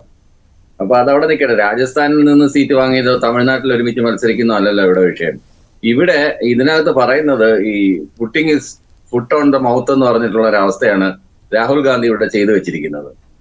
രാഹുൽ ഗാന്ധി അനാവശ്യമായ സ്റ്റേറ്റ്മെന്റ് ആണ് ഈ കാര്യത്തിൽ നടത്തിയത്. രാഹുൽ ഗാന്ധിയെ മുഖ്യമന്ത്രി വിമർശിച്ചത് ഒരേ ഒരു കാര്യം മാത്രമേ ഉണ്ടായിരുന്നുള്ളൂ. എന്താവശ്യത്തിനാണ് ഇവിടെ വന്ന് മത്സരിച്ചത്? ആനി രാജ മത്സരിക്കുന്ന സമയത്ത് ഇന്ത്യ മുന്നണിയിലുള്ള ഒരാളാണല്ലോ. അപ്പൊ മത്സരിക്കുമ്പോൾ രാഹുൽ ഗാന്ധിക്ക് വേറെ ഏതെങ്കിലും സൗത്ത് ഇന്ത്യൻ സംസ്ഥാനം 2019 ഇന്ത്യ സഖ്യം ഉണ്ടായിരുന്നില്ല. 2019 ഇന്ത്യ സഖ്യം ഉണ്ടായിരുന്നില്ല. ആ സമയം വയനാട്ടിൽ നിന്ന് ജയിച്ച MP ആണ് രാഹുൽ ഗാന്ധി. ഇപ്പോൾ സിറ്റിംഗ് MP മത്സരിക്കട്ടെ എന്ന തീരുമാനത്തിലേക്ക് വന്നു. രാഹുൽ ഗാന്ധിയും മത്സരിച്ചു. ഒരു മാറ്റം മാത്രമേ വരുത്തിയുള്ളൂ. വയനാട്ടിൽ അങ്ങനെ ഒരു മാറ്റം വരുത്തേണ്ട ആവശ്യമില്ലായിരുന്നു, അതുകൊണ്ട് മാറ്റം വരുത്തിയില്ല. നമ്മൾ ചരിത്രം എടുത്ത് നോക്കുകയാണെങ്കിൽ എമർജൻസിക്ക് ശേഷം ഇന്ദിരാഗാന്ധിയുടെ പരാജയത്തിന് ശേഷം ചിക്മംഗ്ലൂരിൽ വന്ന ഒരൊറ്റ തവണ മാത്രമേ മത്സരിച്ചുള്ളൂ. അതിനുശേഷം പിന്നീട് സ്വന്തം സീറ്റായ റായ്ബറേലിയിലേക്ക് പോവുകയാണ് ചെയ്തത്. പക്ഷേ രാഹുൽ ഗാന്ധി ഇവിടെ കൊണ്ടുവരുന്നത് കൊണ്ട് കോൺഗ്രസിന് ഇവിടെ നിന്ന് നേട്ടം ഉണ്ടാക്കാമെന്ന് തെറ്റിദ്ധരിച്ച്, അതായത് 7 വർഷങ്ങളായിട്ട് ഭരണമില്ലാതെ ശ്വാസം കിട്ടാതെ മുങ്ങിച്ചെത്തുകൊണ്ടിരിക്കുന്ന, അല്ലെങ്കിൽ ശ്വാസം മുട്ടി മരിച്ചുകൊണ്ടിരിക്കുന്ന, ഊർജ്ജശ്വാസം വലിക്കുന്ന കോൺഗ്രസിന് പുതുജീവൻ പകരാൻ കഴിഞ്ഞ പ്രാവശ്യത്തെ കണക്കോടെ ലാസ്റ്റ് ട്രെയിൻ വിട്ടുപോകും, ഈ ട്രെയിനിൽ കയറിയില്ലെങ്കിൽ ലാസ്റ്റ് ട്രെയിനാണ് എന്നൊക്കെ പറഞ്ഞതുപോലെ അതുകൊണ്ട് നിങ്ങളും പേടിക്കുന്നുണ്ട്. ഡോക്ടർ ബി ജയരാജ്, നിങ്ങളും അതുകൊണ്ട് പേടിക്കുന്നുണ്ട്. വയനാട്ടിൽ രാഹുൽ വന്നതോടെ CPM-നുള്ള അവസാന പ്രതീക്ഷയും തീർന്നു എന്ന രീതിയിലാണ് നിങ്ങളും പേടിക്കുന്നുണ്ട് രാഹുൽ വയനാട്ടിൽ വന്നതിനെ. അതാണ് വന്നപ്പോൾ മുതൽ ഈ കൊടിയുടെ വിഷയമൊക്കെ എടുത്തുന്നയിക്കുന്നത്. മുമ്പ് അല്ലല്ല, കഴിഞ്ഞ തവണ BJP ആണത് വടക്കേ ഇന്ത്യൻ സംസ്ഥാനങ്ങളിൽ പ്രയോഗിച്ചതെങ്കിൽ ഇത്തവണ CPM ആണ് രാഹുലിനെ ഈ കൊടി വിഷയത്തിൽ കുടുക്കിയിരിക്കുന്നത്. കുറച്ചുനാള് കുറെ പേരെ പറ്റിക്കാൻ പറ്റും. എല്ലാ കാലത്തും എല്ലാവരെയും പറ്റിക്കാൻ പറ്റില്ല. ആ ഒരു പറ്റിക്കലിൽ നിന്നൊക്കെ ജനങ്ങൾ, കാര്യം ഇപ്പോ മത്സരിക്കുന്നതിൽ 118 പേര് BJP-യുടെ MLA-മാരിൽ 100ഓളം പേര് കോൺഗ്രസിൽ നിന്ന് കൂറുമാറിപ്പോയതാണെന്ന് എല്ലാ ആളുകൾക്കും വളരെ വ്യക്തമായിട്ട് അറിയാം. അതുകൊണ്ട് ഏത് നിമിഷവും ഈ ആയാറാം ഗയറാം പൊളിറ്റിക്സിന്റെ ഭാഗമാകും കോൺഗ്രസ്സുകാരെന്നും പണച്ചാക്ക് കൊണ്ടുവന്ന് കാണിച്ചു കഴിഞ്ഞാൽ അതിനകത്ത് കയറാനും റിസോർട്ട് പൊളിറ്റിക്സിനും തയ്യാറായി, കുതിര കച്ചവടത്തിനും തയ്യാറായിട്ടാണ് കോൺഗ്രസിന്റെ പല MP-മാരും തെരഞ്ഞെടുത്താൽ ഉണ്ടാവും എന്നുള്ള തിരിച്ചറിവ് ജനതയ്ക്ക് ഉണ്ടായിട്ടുണ്ട്. അവർ പർച്ചേസ് ചെയ്യാൻ ഇന്ത്യ സഖ്യത്തിൽ ഒരു കാര്യവുമില്ലല്ലോ. അത് മാത്രമല്ല, ഇവിടെ കേരളത്തിലെ ഈ പോരുണ്ടല്ലോ, അത് വടക്കേ ഇന്ത്യൻ സംസ്ഥാനങ്ങളിൽ വളരെ ഭംഗിയായിട്ട് BJP ഉപയോഗപ്പെടുത്തുന്നുണ്ട്. വടക്കേ ഇന്ത്യൻ സംസ്ഥാനങ്ങളിൽ വളരെ ഭംഗിയായിട്ട് BJP ഉപയോഗപ്പെടുത്തുന്നത് ഇത്തവണ കേരളത്തിലെ ഇന്ത്യ സഖ്യത്തിലെ പോരാണ്. മമതാ ബാനർജിയായിട്ട് സീറ്റ് വിഭജനം നടത്തിയിട്ടില്ല. അതുപോലെ തന്നെ നിതീഷ് കുമാർ ഇന്ത്യ സഖ്യത്തിൽ ഉണ്ടായിരുന്ന ആളാണ് മാറിപ്പോയത്. ഇന്നിപ്പോ ബിട്ടു മാറിപ്പോയിട്ടുണ്ട്. അങ്ങനെ ഓരോരുത്തർക്കും ഓരോ സ്ഥലത്തുനിന്ന് കൊഴിഞ്ഞുപോക്ക് ധാരാളമായിട്ട് ഇതിനകത്തുനിന്ന് ഉണ്ടായിട്ടുണ്ട്. ഏതായാലും ഒരു മുന്നണി ഉണ്ടാക്കുകയാണെങ്കിൽ പോലും ആ മുന്നണിയിൽ ജോയിൻ ചെയ്യില്ല. 60 MP-മാരുണ്ടായിരുന്ന സമയത്ത് പോലും ഒരു കാരണവശാൽ പോലും പുറമേ നിന്നുള്ള സപ്പോർട്ട് കൊടുക്കുക അല്ലാതെ ഒരു കറക്റ്റീവ് ഫോഴ്സ് ആയിട്ട് വർക്ക് ചെയ്യുക അല്ലാതെ കൃത്യമായിട്ട് ആ മുന്നണിയിൽ കയറി മന്ത്രിയാവുന്ന, ക്യാബിനറ്റ് റാങ്ക് അയാളാവുന്ന ഇവിടുത്തെ CPM കാരണം വിചാരിച്ചിട്ടുമില്ല, ഇനി അങ്ങനെ വിചാരിക്കാൻ പോകുന്നുമില്ല. അങ്ങനെ ഭരണത്തിന്റെ സുഖശീത ചായയിൽ ഇങ്ങനെ മുങ്ങി മയങ്ങി കിടക്കുന്നവരല്ല CPM-ന്റെ സഖാക്കൾ. അത് എത്ര വലിയ താലത്തിൽ സ്വർണ്ണ തലികയിൽ കൊണ്ട് നീട്ടിയാൽ പോലും പ്രധാനമന്ത്രി പദം വേണ്ട എന്ന് പറഞ്ഞതാണ് CPM എന്നുള്ള കാര്യം മറക്കരുത്. അതാണ് അതിനെക്കുറിച്ച് എനിക്ക് പറയാനുള്ളത്. രണ്ടാമത് അന്തർധാരയെ കുറിച്ച് ഇവിടെ വളരെയധികം പറഞ്ഞു. അന്തർധാര എന്താണെന്നുള്ളത് ഞാനല്ല, KG മാരാറിന്റെ പുസ്തകം എടുത്ത് വായിച്ചാൽ മനസ്സിലാവും. കോൺഗ്രസ് ലീഗ് BJP സഖ്യം ഉണ്ടായിരുന്നത് അഡ്വക്കേറ്റ് രത്നസിംഗ് വടകരയിൽ നിന്ന് മത്സരിക്കുന്ന സമയത്താണെന്ന് എല്ലാവർക്കും അറിയാം. അല്ലെങ്കിൽ ആ ഓർമ്മക്കുറിപ്പുകൾ എടുത്ത് വായിച്ചു നോക്കിയാൽ മതി. അത്തരത്തിലുള്ള എക്സ്പെരിമെന്റേഷൻ വരെ നടന്ന ഒരു സ്ഥലമാണ് കേരളം. അതുകൊണ്ട് അന്തർധാരകളെ കുറിച്ച് ആരും അങ്ങനെ പറയണ്ട. അന്തർധാര സ്ഥിരമായിട്ടുണ്ടായിരിക്കുന്നത്. ഇപ്പൊ BJP-യുടെ നാഷണൽ ലീഡർഷിപ്പ് വളരെ സ്ട്രിക്റ്റ് ആയിട്ട് BJP-യുടെ ലീഡേഴ്സിന് BJPക്ക് മാത്രമേ വോട്ട് ചെയ്യൂ എന്ന് ചെയ്യാൻ പാടുള്ളൂ എന്ന് സ്ട്രോങ് ആയിട്ട് പറഞ്ഞത് കൊണ്ടാണ് ഒരു പക്ഷേ എങ്കിലും കുറെ BJPയുടെ വോട്ട് പക്ഷെ പല സ്ഥലങ്ങളിലും ലോക്കൽ തെരഞ്ഞെടുപ്പുകളിലും മറ്റു തെരഞ്ഞെടുപ്പുകളിലും BJP കളം മാറ്റി ചവിട്ടുന്നതും BJP പിന്തുണയോടുകൂടി കോൺഗ്രസ് ഭരിക്കുന്നതായിട്ടുള്ള ഒരുപാട് മുനിസിപ്പാലിറ്റികളും പഞ്ചായത്തുകളും. ഡോക്ടർ ബി ജയരാജ്, ഇപ്പോൾ ശ്രീ അനിൽ ബോസ് ചേരുകയാണ്. ശ്രീ അനിൽ ബോസ്, രാഹുൽ ഗാന്ധിയാണ് ഇത് തുടക്കമിട്ടത് എന്ന രീതിയിലാണ് ഇവിടെ CPM സഹയാത്രികനായ ഡോക്ടർ ബി ജയരാജ് പറഞ്ഞത്. കാരണം രാഹുൽ വയനാട്ടിൽ വന്ന് മത്സരിച്ചതാണ് ഇതിനെല്ലാം കാരണമായത്. അതുകൊണ്ടാണ് മുഖ്യമന്ത്രിക്ക് രാഹുലിനെ വിമർശിക്കേണ്ടി വന്നത്. പിന്നെ രാഹുൽ മുഖ്യമന്ത്രിയെ ജയിലിൽ അടയ്ക്കുന്നതിന് വേണ്ടിയുള്ള താല്പര്യം കാണിച്ചു. അതുകൊണ്ട് തന്നെയാണ് അടുത്ത വാചകം പറയേണ്ടി വന്നത്, ആ പേര് പറയിപ്പിക്കരുത് എന്നുള്ള രീതിയിൽ.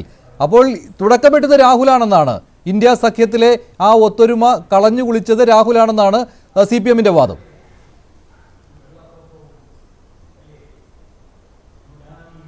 ഒന്ന്, ഡൽഹി മുഖ്യമന്ത്രി അരവിന്ദ് കെജ്രിവാളിനെ അറസ്റ്റ് ചെയ്ത് ജയിലിലിട്ടു. 2, ജാർഖണ്ഡ് മുഖ്യമന്ത്രി ഹേമന്ത് സോറനെ അറസ്റ്റ് ചെയ്ത് ജയിലിലിട്ടു. ഈ 2 അറസ്റ്റിനെയും രാഷ്ട്രീയമായി എതിർക്കാൻ തീരുമാനിച്ച പാർട്ടിയാണ് കോൺഗ്രസ്. അതിന്റെ നേതാവാണ് രാഹുൽ ഗാന്ധി. ചർച്ചയിൽ പങ്കെടുക്കുന്ന ഞാനും അതിനെ അപലപിക്കുന്നു, ഞാനും അതിനെ എതിർക്കുന്നു. അതേ രാഹുൽ ഗാന്ധി എന്തുകൊണ്ട് പിണറായി വിജയനെ അറസ്റ്റ് ചെയ്യുന്നില്ല എന്ന് ചോദിക്കുന്നു എന്നതാണ് മാർക്സിസ്റ്റുകാരുടെ വിഷമം. അല്ലേ? അതല്ലേ മഞ്ജുഷ്? ശരി, അതല്ലേ അവരുടെ വിഷമം? അതല്ല, അത് ശരിയാണോ എന്നല്ലേ അവർ ചോദിക്കുന്നത്? അതല്ല വിഷമം. അരവിന്ദ് കെജ്രിവാളിനെയും ഇതുപോലെ കോൺഗ്രസിൽ നിന്ന് മാറിപ്പോയ ബിജെപിയിലേക്ക് പോയ മുഖ്യമന്ത്രിമാരെ കുറിച്ചും അവർ നടത്തിയ അഴിമതികളെ കുറിച്ചും ഒരക്ഷരം പോലും മിണ്ടുന്നില്ല. ഞാൻ നിങ്ങളോട് ചോദിച്ചില്ല, ബിജെപിയിലുള്ള നിങ്ങളോട് ചോദിച്ചില്ല, നിങ്ങളോട് ആരോടും ചോദിച്ചില്ല, എനിക്ക് നിങ്ങളെ കാണാൻ വയ്യ. നിങ്ങളോട് ആരോടും ചോദിച്ചില്ല, അല്ലല്ല നിങ്ങളുടെ ഊഴം വരുമ്പം നിങ്ങളുടെ ഊഴം വരുമ്പം സംസാരിച്ചാൽ മതി. ഞാൻ വൈകിയാണ് തെരഞ്ഞെടുപ്പ് തിരക്കിനാൽ വന്നത്, അതിൽ കയറി ഇടപെടേണ്ട. അവതാരകനോടാണ് എന്റെ ചോദ്യം. എന്തുകൊണ്ട് പിണറായി വിജയനെ അറസ്റ്റ് ചെയ്യുന്നില്ല എന്ന് ചോദിക്കുന്നു. അതൊരു മുന്നണി സഖ്യത്തിന്റെ വീഴ്ചയല്ലേ? മുന്നണി സഖ്യത്തിന്റെ വീഴ്ചയല്ലേ എന്നല്ലേ മഞ്ജുഷെ ഇവര് ചോദിച്ചുകൊണ്ടിരിക്കുന്നത്? അതിനല്ലേ രാഹുൽ ഗാന്ധിയെ പിണറായി വിജയനോ അല്ലെ CPM അറ്റാക്ക് ചെയ്യുന്നു? അതല്ലേ? എന്തുകൊണ്ടാണ് രാഹുൽ ഗാന്ധി അങ്ങനെ പറഞ്ഞത്, കോൺഗ്രസ് അങ്ങനെ പറയുന്നത്? എന്തുകൊണ്ടാണ് പറയുന്നത്? നിങ്ങൾക്ക് മനസ്സിലായിട്ടില്ലേ? ഈ രാജ്യത്തെ ജനങ്ങൾക്ക് മനസ്സിലായിട്ടില്ലേ? ഇന്ത്യ സഖ്യം ഉണ്ടാകുന്നതിന്റെ കാരണമാരാ? രാഹുൽ ഗാന്ധി. എപ്പോഴാ ഇന്ത്യൻ നാഷണൽ കോൺഗ്രസിനെ അക്സെപ്റ്റ് ചെയ്തുകൊണ്ട് ഇന്ത്യയിലെ പ്രതിപക്ഷ കക്ഷികൾ കോൺഗ്രസിനൊപ്പം ചേരാൻ തീരുമാനിച്ചത്? രാജ്യത്ത് കന്യാകുമാരി മുതൽ കാശ്മീർ വരെ ഭാരത് ജോഡോ യാത്ര നടത്തി 150 ദിവസം 5 മാസക്കാലം 4080 കിലോമീറ്റർ നടന്നപ്പോ ഞങ്ങൾ ഒറ്റയ്ക്കാന്നേ നടന്നു തുടങ്ങിയത്.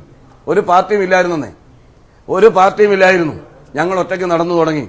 ഞങ്ങളങ്ങ് കാശ്മീരിൽ എത്തുമ്പോൾ ഞങ്ങളോടൊപ്പം 11 പാർട്ടികൾ കൂടി. അപ്പോൾ ഞങ്ങളുടെ അടിത്തറ എന്താണ്, ഞങ്ങളുടെ അസ്തിത്വം എന്താണ് എന്ന് ഇന്ത്യയിലെ പ്രതിപക്ഷ പാർട്ടികൾക്ക് ബോധ്യപ്പെട്ടു. ആ ബോധ്യപ്പെട്ടതിന്റെ അടിസ്ഥാനത്തിൽ CPM ഉൾപ്പെടെയുള്ള പാർട്ടികൾ ഞങ്ങളെ ഉൾക്കൊള്ളാൻ തയ്യാറായി. ഞങ്ങളില്ലാതെ മുന്നോട്ട് പോകാൻ കഴിയില്ല എന്ന് മനസ്സിലായി. അങ്ങനെ ഇരുന്ന റൗണ്ട് ടേബിൾ ചർച്ചയ്ക്കൊടുവിൽ അതിൽ ആണായി പിറന്നവൻ എന്ന് മാർക്സിസ്റ്റുകാർ എല്ലാവരും കൊള്ളരുതാത്തവന്മാരല്ല, മാർക്സിസ്റ്റുകാരിൽ കൊള്ളാവുന്ന മതേതരത്വം സംരക്ഷിക്കണമെന്ന് ആഗ്രഹിക്കുന്ന സീതാറാം കേസരിയെ പോലുള്ള ആണുങ്ങൾ ആ പാർട്ടിയിൽ ഞങ്ങൾക്കറിയാം. അതുകൊണ്ടാണ് സീതാറാം യെച്ചൂരിയുടെ അടുത്ത് കയറി AKG സെന്ററിൽ ചെന്ന് ഡൽഹിയിൽ കയറി സംഘപരിവാറുകാരൻ താടിക്കിട്ട് തട്ടിയപ്പം ആശ്വസിപ്പിക്കാൻ രാഹുൽ ഗാന്ധി ഓടിയെത്തിയത്, കോൺഗ്രസ് ഓടിയെത്തിയത്. മനസ്സിലായില്ലേ? അപ്പം സീതാറാം യെച്ചൂരിയെ സ്വന്തം പാർട്ടി ആസ്ഥാനത്ത് കയറി സംഘപരിവാരം കൈവയ്ക്കുമ്പോൾ ഓടിച്ചെല്ലാനുള്ള നേതാവിന്റെ പേരാണ് രാഹുൽ ഗാന്ധി. മനസ്സിലായോ? പക്ഷേ ഇപ്പോൾ രാഹുലിനെ വിമർശിക്കാറില്ല. പക്ഷേ ഞാൻ പറയട്ടെ, അല്ലല്ല, മുഖ്യമന്ത്രി പറഞ്ഞതിന് ശേഷം യെച്ചൂരിയുടെ ഭാഗത്ത് വിമർശനം ഉണ്ടാവുന്നുണ്ട് കേട്ടോ ശ്രീ അനിൽ ബോസ്.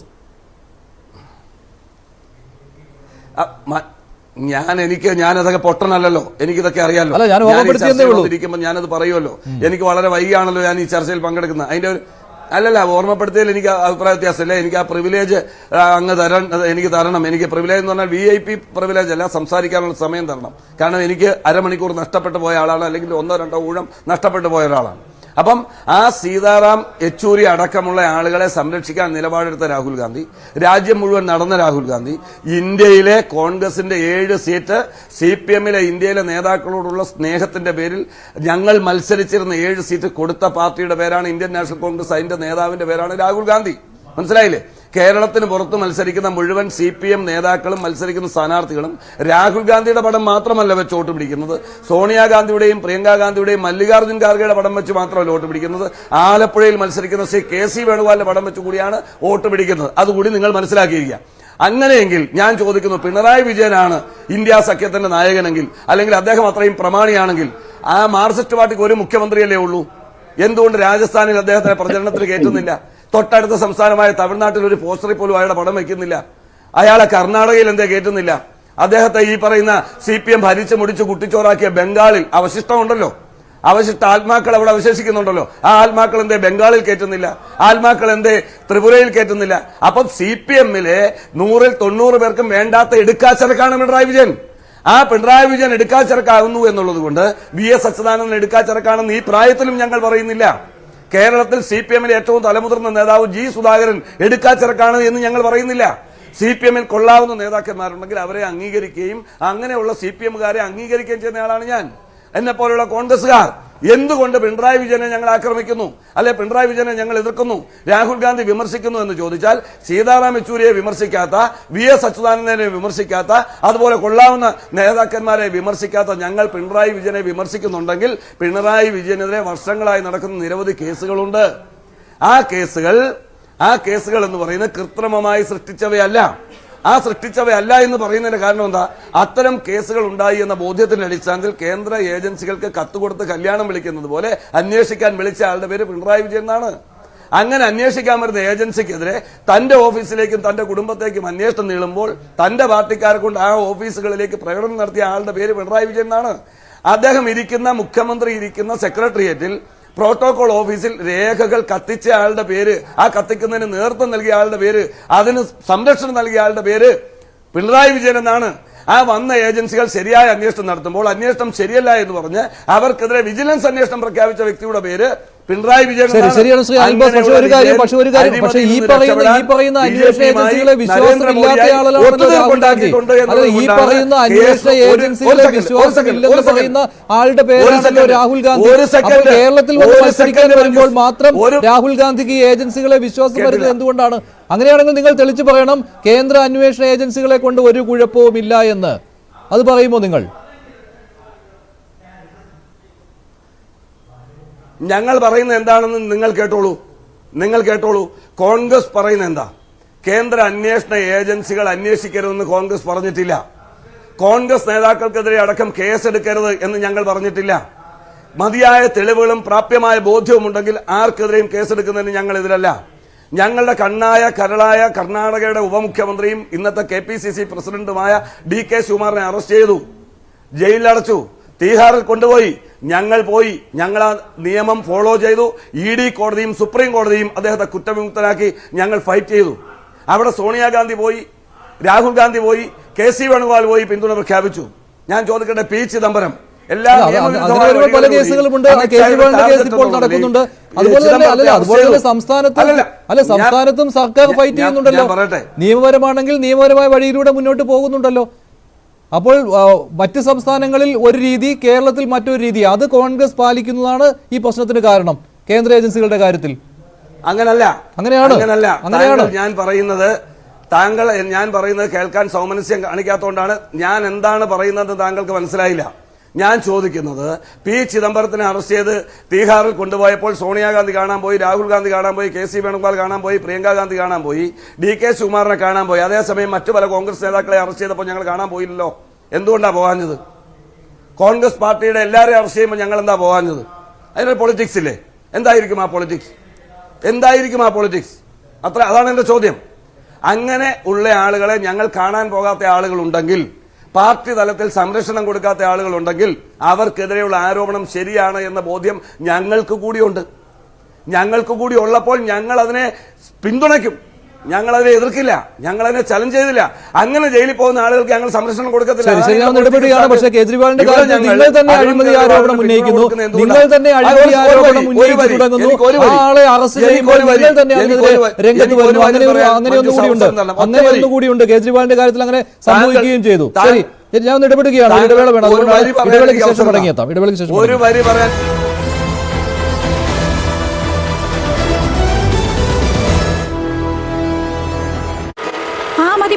ആ ആശയം പ്രചരിപ്പിച്ചപ്പോൾ ആ രാമക്ഷേത്രത്തിലൂടെ ഒരു ഹിന്ദു വിഭാഗത്തിന് വളരെ കൺസോളേഷനും അത് BJPക്ക് അനുകൂലമായ ഒരു തരംഗങ്ങൾ സൃഷ്ടിക്കാൻ സാധിക്കുകയും ചെയ്തിട്ടുണ്ട് ഇന്ത്യ മുഴുവൻ. അത് യാതൊരു സംശയമില്ല. അതിനെ ആക്ഷേപിച്ചിട്ട് എന്താ കാര്യം? ഉള്ളത് പറയല്ലേ നല്ലത്. പൗരത്വ ഭേദഗതി അടക്കമുള്ള കാര്യങ്ങൾ അത് എങ്ങനെയാണ് നോക്കിക്കാണുന്നത്? പൗരത്വ ഭേദഗതി, ഈ പൗരത്വ ഭേദഗതി വെച്ചാൽ ഈ സ്വദേശ, അതിനെപ്പറ്റി പലരും പല രീതിയിൽ പറയുന്നുണ്ട്. ഒരു കാരണവശാലും നടത്താൻ പാടില്ല എന്നും നടത്തുന്നതുകൊണ്ട് ദോഷമില്ലെന്നും പരസ്പരം പലതും പറയുന്നുണ്ട്. ആ ഭേദഗതിയുടെ അന്തസത്ത ഞാൻ വേണ്ടത്ര പഠിച്ചിട്ടില്ല.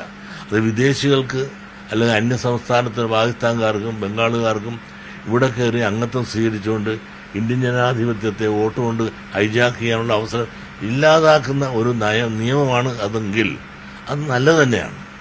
പക്ഷേ അതിനെ എതിർക്കേണ്ട കാര്യമില്ല. ഇവിടുത്തെ ഇന്ത്യയിൽ ഉള്ള പൗരന്മാരുടെ പൗരത്വത്തെപ്പറ്റി ആരും ആക്ഷേപിക്കുന്നില്ല, അതിനാരും എതിർക്കുന്നില്ല.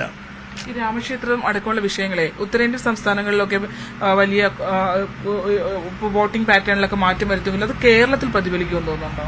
കേരളത്തിൽ അത്തരം പ്രതിഫലിക്കരുത്, എന്നാലും ചെറുതായി പ്രതിഫലിച്ചിട്ടുണ്ട്.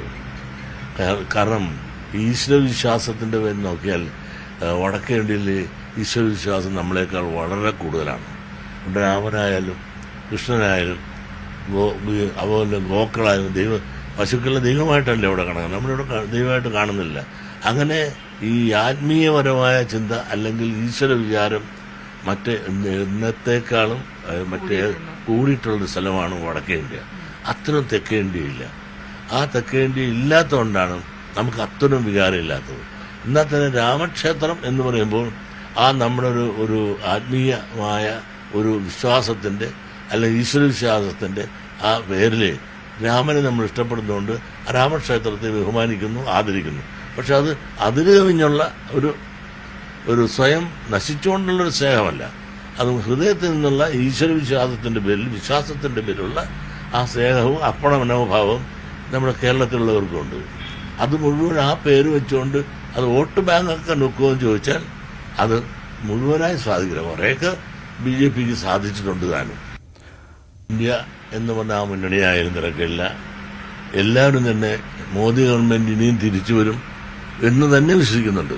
പക്ഷെ എത്ര സീറ്റ് കിട്ടും എന്നുള്ള മോദിക്ക് 400 വേണമെന്നാണ്.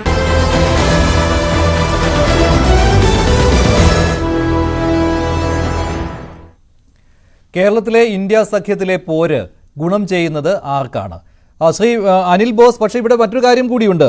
ഈ ഇന്ത്യ സഖ്യത്തിലെ ഈ പോര് നടക്കുമ്പോൾ, നേതാക്കളുടെ ഈ പോര് നടക്കുമ്പോൾ അതിനെ വടക്കേ ഇന്ത്യയിൽ പരമാവധി ഉപയോഗപ്പെടുത്തുവാനായിട്ട് BJPക്ക് കഴിയും. ഇപ്പോൾ തന്നെ പോര് തുടങ്ങിയല്ലോ, ഇനി തെരഞ്ഞെടുപ്പ് കഴിയുമ്പോൾ എന്തായിരിക്കും സ്ഥിതി എന്ന രീതിയിൽ പ്രധാനമന്ത്രി നരേന്ദ്രമോദി തന്നെ ആരോപണത്തിന് തുടക്കമിട്ടിരിക്കുകയാണ്.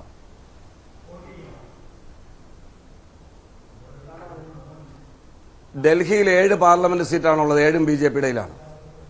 രാജസ്ഥാനിൽ 25 പാർലമെന്റ് സീറ്റാണ്, 25ഉം BJPയുടെയിലാണ്. ഗുജറാത്തിൽ 26 പാർലമെന്റ് സീറ്റാണുള്ളത്, 26ഉം BJPയുടെയിലാണ്. ബീഹാറിൽ 40 പാർലമെന്റ് സീറ്റാണുള്ളത്, 39ഉം BJPയുടെയിലാണ്. പിന്നെ മധ്യപ്രദേശിൽ 29 പാർലമെന്റ് സീറ്റാണുള്ളത്, 28ഉം BJPയുടെയിലാണ്. കർണാടകത്തിൽ 28 പാർലമെന്റ് സീറ്റാണുള്ളത്, 27ഉം BJPയുടെയിലാണ്. മഹാരാഷ്ട്രയിൽ 48 പാർലമെന്റ് സീറ്റാണുള്ളത്. ഞങ്ങൾക്കാകെ 2 ഉണ്ടായിരുന്നത്, ഒരാൾ മരിച്ചുപോയി, ഒരാൾ പാർട്ടി വിട്ടുപോയി. ഞങ്ങൾക്കൊന്നുമില്ല. ഇവരോടൊപ്പം നിന്ന് മത്സരിച്ചവരെല്ലാം മാത്രമാണ് അവിടെ MP-മാരായിട്ടിരിക്കുന്നത്. ചിത്രം മനസ്സിലായല്ലോ. കേരളത്തിൽ 20 LDF ആണെങ്കിലും UDF ആണെങ്കിലും ഇന്ത്യ സഖ്യം, ഞാൻ അത് അംഗീകരിച്ചേക്കാം. തമിഴ്നാട്ടിൽ 38 വന്നാൽ ഇന്ത്യ സഖ്യം. മനസ്സിലായല്ലോ. അപ്പൊ ഈ പറയുന്ന രാമന്റെ നാമജപം നടത്തിയാലും രാമക്ഷേത്രം പറഞ്ഞാലും ഇവർക്ക് കിട്ടാവുന്ന മുഴുവൻ സ്ഥലത്തും കിട്ടിക്കഴിഞ്ഞു. 80 സീറ്റുള്ള UPയിൽ 62 ഇവരുടെയിലാണ്. ഇവർക്ക് കിട്ടാൻ ഇനി അപ്പുറം ഒന്നുമില്ല. ഞാൻ പറഞ്ഞ ലോജിക്ക് മനസ്സിലായോ? നിങ്ങൾ ശക്തി ആർജിക്കുന്നതിനെ തടുക്കാമല്ലോ. അല്ല, നിങ്ങൾ ശക്തി ആർജിക്കുമെന്നാണല്ലോ നിങ്ങൾ പറയുന്നത്. അല്ലല്ല, ഈ കണക്കല്ല ഇനി സംഭവിക്കാൻ പോകുന്നത് എന്നാണല്ലോ ഇന്ത്യ സഖ്യം കൊണ്ട് ഉദ്ദേശിക്കുന്നത്. അപ്പോൾ അത് വീക്കാണ്, അത് ദുർബലമാണ്, 2019 തന്നെ ആവർത്തിക്കും എന്ന പ്രചാരണം ശക്തമാക്കുവാൻ BJPക്ക് കഴിയുമെന്നാണ് ഞാൻ പറഞ്ഞത്.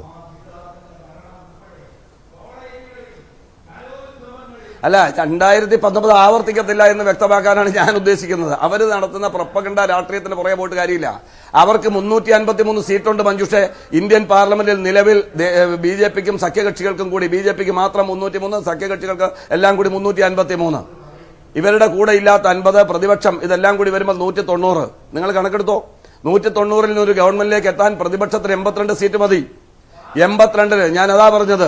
ഈ സ്റ്റേറ്റുകൾ മാത്രം BJPയും കോൺഗ്രസും കൂടി നേർക്കുനേർ മത്സരിക്കുന്ന സംസ്ഥാനങ്ങളിൽ ഞങ്ങൾ ഏറ്റവും കൂടുതൽ കുറഞ്ഞത് 75 സീറ്റ് ജയിച്ചു വരുമെന്നറിയാം. നിങ്ങൾ അങ്ങ് എഴുതി തള്ളിയൊരു 15 വരെ 60 സീറ്റിൽ ഞങ്ങൾ ജയിച്ചു വരും ഡയറക്റ്റ്. ഡൽഹി, ഞാൻ ഓരോ സ്റ്റേറ്റും വേണേ പറയാം, സീറ്റിന്റെ നമ്പർ വെച്ച് പറയാം. എനിക്കതിന് മടിയില്ല, എനിക്ക് കൃത്യമായ ബോധ്യമുണ്ട്. ഒരു സർവേയുടെ അടിസ്ഥാനം 37 സർവേ ഉണ്ടെങ്കിൽ 37 സർവേ വേണ്ട, ഞാൻ പറയാം. ഓരോ സ്റ്റേറ്റിലെ കോൺഗ്രസിന് മാത്രം കിട്ടുന്ന 60 സീറ്റ് എണ്ണി പറയാം. ആ 60 സീറ്റ് കിട്ടുമ്പോൾ തന്നെ BJPക്ക് ഒറ്റയ്ക്കുള്ള ഭൂരിപക്ഷം നഷ്ടപ്പെടും. പിന്നെ സഖ്യകക്ഷികളാണ് ഇവരുടെ ബലം.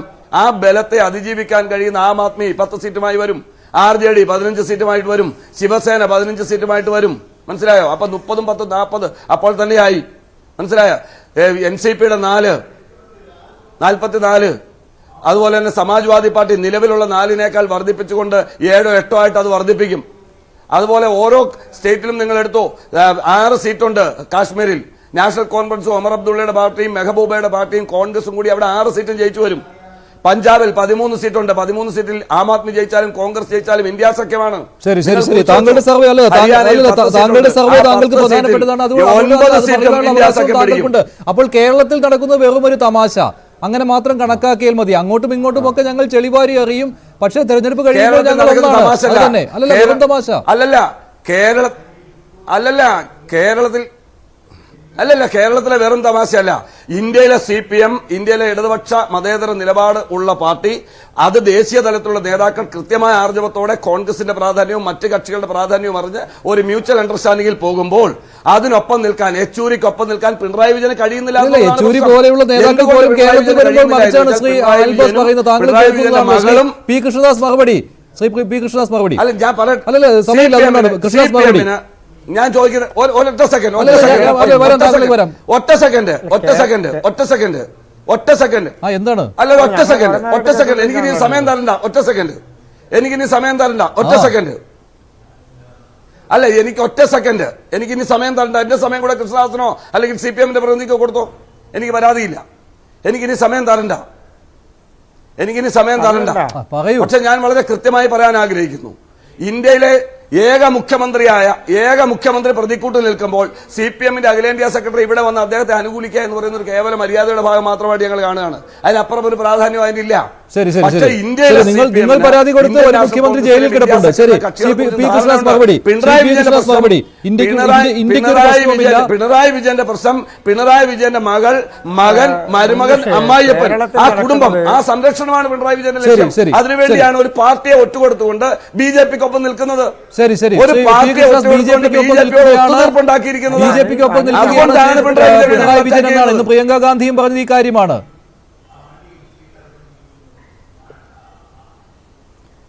മഞ്ജുഷ്, ഇവിടെ ശ്രീ അനിൽ ബോസ് പറയുന്നതും ജയരാജ് പറയുന്നതും ഒന്ന് തന്നെയാണെന്നേ.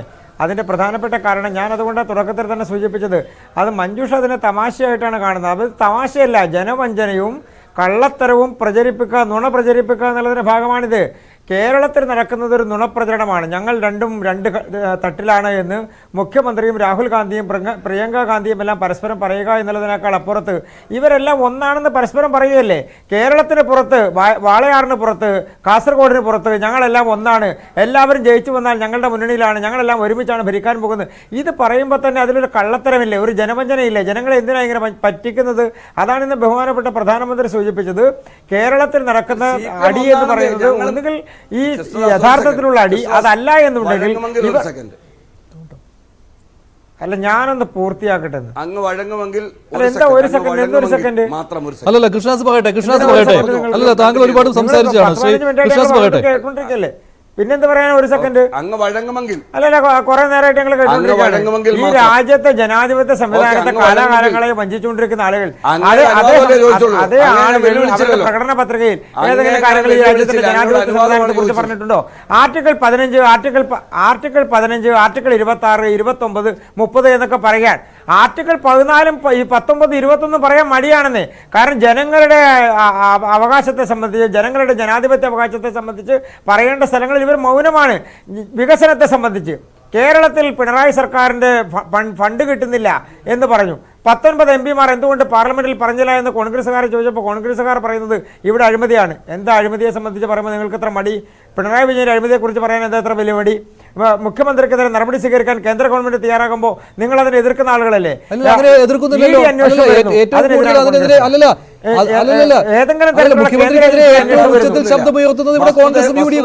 സംശയമില്ലാത്ത കാര്യമല്ലേ?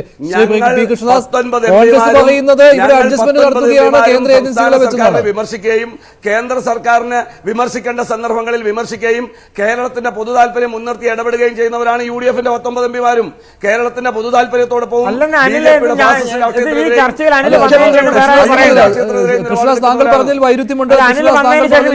വേറെ ആരും പറയേണ്ടതെന്നാണോ? അല്ല,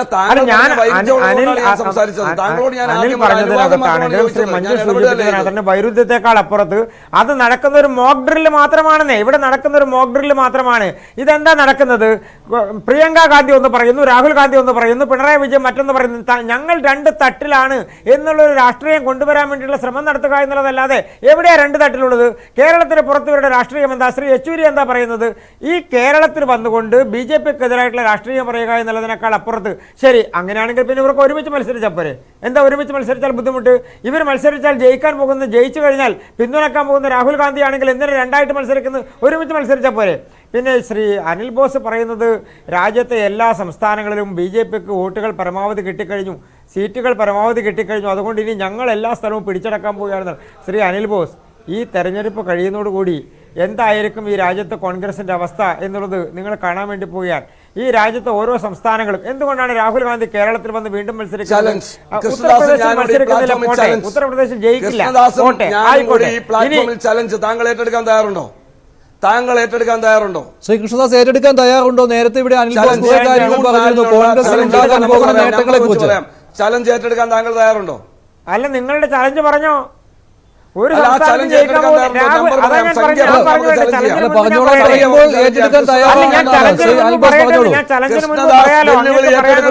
ഇന്ത്യ സഖ്യത്തിന് കിട്ടുന്ന സീറ്റുമായി ബന്ധപ്പെട്ട് ഞാൻ പറയും, ആ ചലഞ്ച് ഏറ്റെടുക്കാൻ താങ്കൾ തയ്യാറുണ്ടോ എന്നാണ് എന്റെ ചോദ്യം.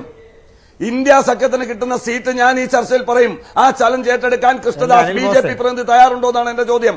ഇന്ത്യ സഖ്യം അധികാരത്തിൽ വരും, അതിൽ ശരിവെക്കുന്ന അംഗബലം ഞാൻ ഇവിടെ ബോധ്യപ്പെടുത്താം. ആ ചലഞ്ച് ഏറ്റെടുക്കാൻ താങ്കൾ തയ്യാറുണ്ടോ? അനിൽ ബോസ് അങ്ങയുടെ ചലഞ്ച് പറഞ്ഞോളൂ. ആർക്കാ ഇത്ര വലിയ ചലഞ്ചിന് ബുദ്ധിമുട്ട്? പറഞ്ഞോളൂ അനിൽ, പറഞ്ഞോളൂ. എന്തായാലും താങ്കൾ പറഞ്ഞതല്ലേ, താങ്കൾ ചലഞ്ച് പറയൂ.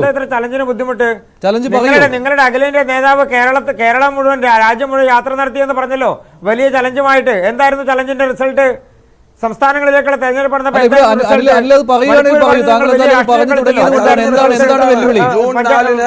ജൂൺ 4 ഇന്ത്യയിൽ BJP അധികാരത്തിൽ നിന്ന് പുറത്താക്കിക്കൊണ്ട് ഇന്ത്യ സഖ്യം തിരിച്ചു വന്നിരിക്കും. ചലഞ്ച് ഏറ്റെടുക്കാൻ തയ്യാറുണ്ടോ? ഇനി സംഖ്യ വെച്ച് ചർച്ച ചെയ്യാൻ ഞാൻ തയ്യാറാ. ചലഞ്ച് ഏറ്റെടുക്കാൻ തയ്യാറുണ്ടോ? കൃഷ്ണദാസും ഞാനും കൂടിയാ, BJP പ്രതിനിധിയും കോൺഗ്രസ് പ്രതിനിധിയും കൂടിയാ, നേരത്തെ ഏറ്റെടുക്കാൻ തയ്യാറുണ്ടോ? അല്ല, ഞാൻ അങ്ങയോട് അങ്ങ് അതിന്റെ പേരിൽ രാഷ്ട്രീയം അവസാനിപ്പിക്കണമെന്ന് പറയാൻ ആ തരത്തിലുള്ള ധൈര്യത്തിലേക്കൊന്നും ഞാൻ പോകുന്നില്ല. കാരണം അത് കോൺഗ്രസിന് വലിയ നഷ്ടമാകുമെന്നുള്ളത് അതിലേക്കൊന്നും ഞാൻ പോകുന്നില്ല. പക്ഷേ ജൂൺ 5-ാം തീയതി നമുക്ക് മഞ്ജുഷ് ഇതുപോലെ ചർച്ച നടത്തുകയാണെങ്കിൽ അപ്പൊ നമുക്ക് ഇതുപോലെ ഇരിക്കാമെന്നുള്ള വെല്ലുവിളി മാത്രം അങ്ങേറ്റെടുത്താൽ മതി. മഞ്ജുഷ് ജൂൺ 5-ാം തീയതി ഇതുപോലെ ഒരു ചർച്ച നടത്തുകയാണെങ്കിൽ നമുക്ക് അന്ന് ഒരുമിച്ചിരിക്കാമെന്നുള്ള ഒരു വെല്ലുവിളി അങ്ങ് ഏറ്റെടുത്താൽ മതി. മഞ്ജുഷ എഴുതി വെച്ചോ, 5-ാം തീയതി നമുക്കൊരു ചർച്ച നടത്താം.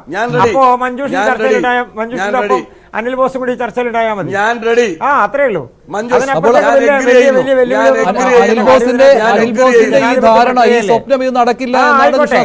ജനാധിപത്യ പ്രക്രിയയല്ലേ, ഇതിലെന്തിനാ വലിയ വെല്ലുവിളിയുടെ ആവശ്യം? എന്താ സംശയം? അതിന്റെ പ്രധാനപ്പെട്ട കാരണം രാഹുൽ ഗാന്ധി കേരളത്തിൽ വന്നതിന് ഒറ്റ ഉദ്ദേശമുള്ളൂ മഞ്ജുഷേ. കർണാടകത്തിലും തെലങ്കാനയിലും ഭരണമുണ്ട്. കർണാടകത്തിലും തെലങ്കാനയിലും കോൺഗ്രസിന് ഭരണമില്ലേ? രാഹുൽ ഗാന്ധിക്ക് മത്സരിക്കാൻ ധൈര്യമില്ല. എന്താ ധൈര്യമില്ലാത്തത്? അവിടെ മുസ്ലിം ലീഗില്ല, അവിടെ CPM-ന് ശക്തിയില്ല. മുസ്ലിം ലീഗിനും CPM-നും ശക്തി ഉണ്ടെങ്കിൽ മാത്രമേ രാഹുൽ ഗാന്ധിക്ക് ഈ തെരഞ്ഞെടുപ്പിൽ മത്സരിക്കാൻ കഴിയൂ. കേരളത്തിൽ മാത്രമേ മുസ്ലിം ലീഗിനും CPM-നും ശക്തിയുള്ളൂ. അപ്പൊ CPI ഒരു ഭാഗത്ത് മത്സരിക്കുന്നുണ്ടെങ്കിലും കോൺഗ്രസുകാർക്ക് ജയിക്കണമെന്നുണ്ടെങ്കിൽ CPM-ന് കോൺഗ്രസുകാർക്ക് ഈ തവണ ജയിക്കണമെന്നുണ്ടെങ്കിൽ കേരളത്തിൽ അത് സൗത്ത് ഇന്ത്യയിലാണെങ്കിലും മുസ്ലിം ലീഗ് വേണം, അല്ലെങ്കിൽ CPM-ന് വോട്ട് വേണം. ഇവർ ഒരു സീറ്റ്, 2 സീറ്റ്, 3 സീറ്റ് മറ്റു സംസ്ഥാനങ്ങളിൽ CPM-ന് കൊടുക്കുന്നുണ്ടല്ലോ. എന്താ ഇതിന് പിന്നിലുള്ള രാഷ്ട്രീയം? കേരളം അടക്കമുള്ള സംസ്ഥാനങ്ങൾ എന്തായിരുന്നു രാഷ്ട്രീയം? BJP കഴിഞ്ഞ 10 വർഷമായി രാജ്യത്തെ ജനതയോട് ചെയ്ത അനീതി, രാജ്യം കാണാത്തല്ലേ? 60 കൊല്ലക്കാലം ഈ രാജ്യം കാണാത്തല്ല.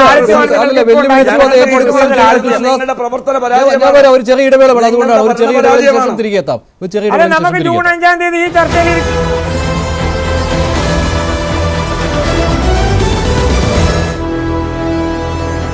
സുന്ദരിത്തട്ടുകട ഇപ്പോ മറ്റുള്ളവർ പറയണത് 300 കിട്ടുള്ളെന്ന്. 400-ഉം 300-ഉം തമ്മിലുള്ള തർക്കമുള്ളത്.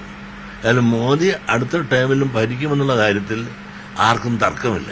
അതുകൊണ്ട് അതിലേക്ക് പോകാതെ മോദി ഇനിയും 3-ാം തവണയും ഭരിക്കുമെന്നുള്ള കാര്യത്തിൽ ആർക്കും സംശയമില്ല. അതിന് ഒരു ചർച്ചയാക്കേണ്ട കാര്യമില്ല. മെച്ചപ്പെട്ട ഭരണമെന്ന് വിലയിരുത്തുന്നുണ്ടോ? മെച്ചപ്പെട്ട ഭരണമായതുകൊണ്ടാണല്ലോ ഈ ആളുകൾ വോട്ട് ചെയ്ത് MP-മാരെ തെരഞ്ഞെടുത്ത് അവിടെ ഭരിക്കാൻ സാധിക്കുന്നത്. സത്യത്തെ സത്യം പോലെ കാണണം. ജനങ്ങൾ ആർക്കാകട്ടെ കൂടുതൽ വോട്ട് കൊടുത്ത് ജയിച്ചു വന്നതെന്നാണ്, അത് ജനവികാരമാണ്. ആ ജനവികാരം അവർക്ക് അനുകൂലമായെങ്കിൽ അത് അവരുടെ നല്ല ഭരണം കൊണ്ടാണ് എന്ന് വേണം ജനാധിപത്യത്തിൽ നമ്മൾ വിലയിരുത്തേണ്ടത്. ഈ കേന്ദ്ര സർക്കാരിന്റെ കാര്യങ്ങൾ വിലയിരുത്തുമ്പോൾ അത്തരത്തിൽ ഇത്തവണത്തെ തെരഞ്ഞെടുപ്പിലേക്ക് പോകുമ്പോൾ ഇന്ത്യക്ക് എന്തൊക്കെ കാര്യങ്ങൾ ഗുണം ചെയ്യും? ഇപ്പോൾ അയോധ്യയിൽ രാമക്ഷേത്രം വന്നു, CA പോലുള്ള കാര്യങ്ങൾ വന്നു, പൗരത്വ ഭേദഗതി അടക്കമുള്ള കാര്യങ്ങൾ വന്നു. ഇതിനകത്ത് എന്തൊക്കെ കാര്യങ്ങൾ അവർക്ക് ഗുണവും ദോഷവുമായി വരുമെന്നാണ് കരുതുന്നത്? കാരണം ഇതെല്ലാം അവർക്ക് ഗുണകരമായിട്ടില്ല. അയോധ്യ പ്രശ്നങ്ങളെല്ലാം വലിയൊരു ഒരു ഹിന്ദു വികാരം ഉണ്ടാക്കാനും, പ്രത്യേകിച്ച് നിങ്ങളെല്ലാം അറിയാലോ, നമ്മളെല്ലാം രാവിലെ എഴുന്നേൽക്കുമ്പോൾ പണ്ട് നമ്മുടെ അമ്മമാർ വിളിച്ചിട്ട് സന്ധ്യാനാമം, രാമനാമം ജപിക്കാനല്ലേ പറയണത്. ആ രാമനെ തള്ളി പറയണമെന്ന് പറഞ്ഞാൽ ഒരു ഹിന്ദുവിനും സാധിക്കുന്ന കാര്യമാണോ? പിന്നെ നമ്മൾ വലിയ ദേശീയതയും ആദർശവും പറഞ്ഞുകൊണ്ട് ഞങ്ങൾ ഹിന്ദുക്കൾ വല്ലതും വേണമെങ്കിൽ പറയാം, ഞങ്ങൾ രാമനാരും അല്ലെന്ന്. പക്ഷേ അതിൻ്റെ ഉള്ളിലെല്ലാം രാമൻ കിടപ്പുണ്ട്. അതുകൊണ്ട് രാമനാമം ജപിക്കുക, ആ രാമനെ പ്രചരിപ്പിക്കുക, ആ ആശയം പ്രചരിപ്പിച്ചപ്പോൾ ആ രാമക്ഷേത്രത്തിലൂടെ ഒരു ഹിന്ദു വിഭാഗത്തിന് വളരെ കൺസോൾട്ടേഷനും അത് BJPക്ക് അനുകൂലമായ ഒരു തരംഗങ്ങൾ സൃഷ്ടിക്കാൻ സാധിക്കുകയും ചെയ്തിട്ടുണ്ട് ഇന്ത്യ മുഴുവൻ. അത് യാതൊരു സംശയമില്ല. അതിനെ ആക്ഷേപിച്ചിട്ട് എന്താ കാര്യം? ഉള്ളത് പറയുകയല്ലേ നല്ലത്. പൗരത്വ ഭേദഗതി അടക്കമുള്ള കാര്യങ്ങൾ അത് എങ്ങനെയാണ് നോക്കിക്കാണുന്നത്? പൗരത്വ ഭേദഗതി, ഈ പൗരത്വ ഭേദഗതി വെച്ചാൽ ഈ സ്വദേശ, അതിനെപ്പറ്റി പലരും പല രീതിയിൽ പറയുന്നുണ്ട്. ഒരു കാരണവശാലും നടത്താൻ പാടില്ല എന്നും നടത്തുന്നതുകൊണ്ട് ദോഷമില്ലെന്നും പരസ്പരം പലതും പറയുന്നുണ്ട്. ആ ഭേദഗതിയുടെ അന്തസത്ത ഞാൻ വേണ്ടത്ര പഠിച്ചിട്ടില്ല. അത് വിദേശികൾക്ക് അല്ലെങ്കിൽ അന്യ സംസ്ഥാനത്തിന് പാകിസ്ഥാൻകാർക്കും ബംഗാളുകാർക്കും ഇവിടെ കയറി അംഗത്വം സ്വീകരിച്ചുകൊണ്ട് ഇന്ത്യൻ ജനാധിപത്യത്തെ വോട്ട് കൊണ്ട് ഹൈജാക്ക് ചെയ്യാനുള്ള അവസരം ഇല്ലാതാക്കുന്ന ഒരു നിയമമാണ് അതെങ്കിൽ അത് നല്ലത് തന്നെയാണ്. പക്ഷേ അതിന് എതിർക്കേണ്ട കാര്യമില്ല. ഇവിടുത്തെ ഇന്ത്യയിൽ ഉള്ള പൗരന്മാരുടെ പൗരത്വത്തെപ്പറ്റി ആരും ആക്ഷേപിക്കുന്നില്ല, അതിനാരും എതിർക്കുന്നില്ല. ഈ രാമക്ഷേത്രം അടക്കമുള്ള വിഷയങ്ങളെ ഉത്തരേന്ത്യൻ സംസ്ഥാനങ്ങളിലൊക്കെ വലിയ വോട്ടിംഗ് പാറ്റേണിലൊക്കെ മാറ്റം വരുത്തുമെങ്കിൽ അത് കേരളത്തിൽ പ്രതിഫലിക്കുന്നു.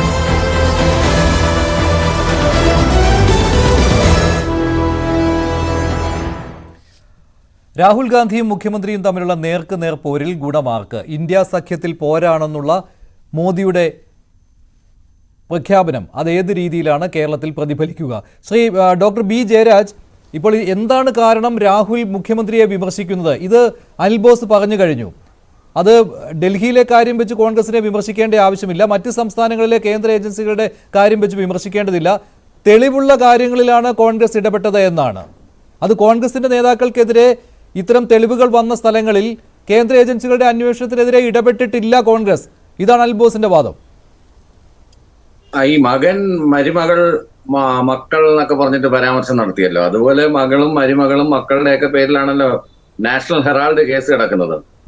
അതിന്റെ പേരിൽ അന്വേഷണം നടക്കുന്നുണ്ടല്ലോ. DLF കുംഭകോണത്തിന്റെ പേരിൽ മരുമകന്റെ പേരിൽ അന്വേഷണം നടക്കുന്നുണ്ടല്ലോ. 1700 കോടി രൂപയുടെ ഡിസ്പ്രപ്പോർഷനേറ്റ് വെൽത്തിനെതിരെ അന്വേഷണം നടക്കുന്നുണ്ടല്ലോ. അതുകൊണ്ടാണ് മരുമകൾക്ക് മകൾക്ക് ഇലക്ഷന് പോലും മത്സരിക്കാൻ പറ്റാത്ത സ്ഥിതി ഉണ്ടാക്കി വെച്ചിരിക്കുന്നത്, അങ്ങനെ ബ്ലാക്ക്മെയിൽ ചെയ്ത് വെച്ചിരിക്കുന്നത്, റാലികളിൽ പങ്കെടുക്കുന്നുണ്ടെങ്കിലും. അതാണ് എനിക്ക് അതിനെക്കുറിച്ച് പറയാനുള്ളത്. പിന്നീട് ഈ പറഞ്ഞത് പോലെ കേരളത്തിൽ വന്നു കഴിഞ്ഞാൽ ED നല്ലത്, കേരളത്തിന് പുറത്ത് ED വളരെ മോശം എന്നുള്ളൊരു സമീപനം കുറെ നാളായിട്ട് എടുക്കുന്നു. പിന്നെ ഈ G സുധാകരനും പിന്നെ VS അച്യുതാനന്ദനും ഒന്നും അനിൽ ബോസിന്റെ സർട്ടിഫിക്കറ്റ് ഒന്നും CPM-കാർക്ക് ആർക്കും വേണ്ട.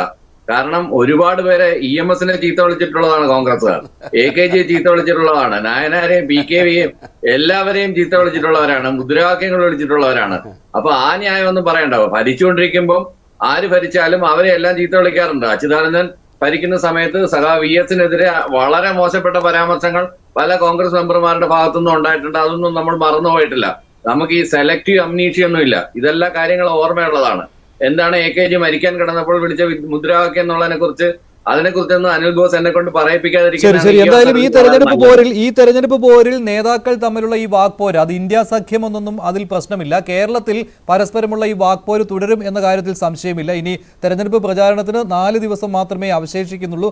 ഈ ദിവസങ്ങളിലും ഇത്തരത്തിലുള്ള വാക്പോര് തുടരും, അതിൽ സംശയമില്ലല്ലോ. നന്ദി doctor B Jayaraj, Shri Anil Bose, Shri P. Krishnadas prime ഡിബേറ്റിൽ പങ്കെടുത്തതിന്. പ്രൈം ഡിബേറ്റ് അവസാനിക്കുകയാണ്. നന്ദി, നമസ്കാരം.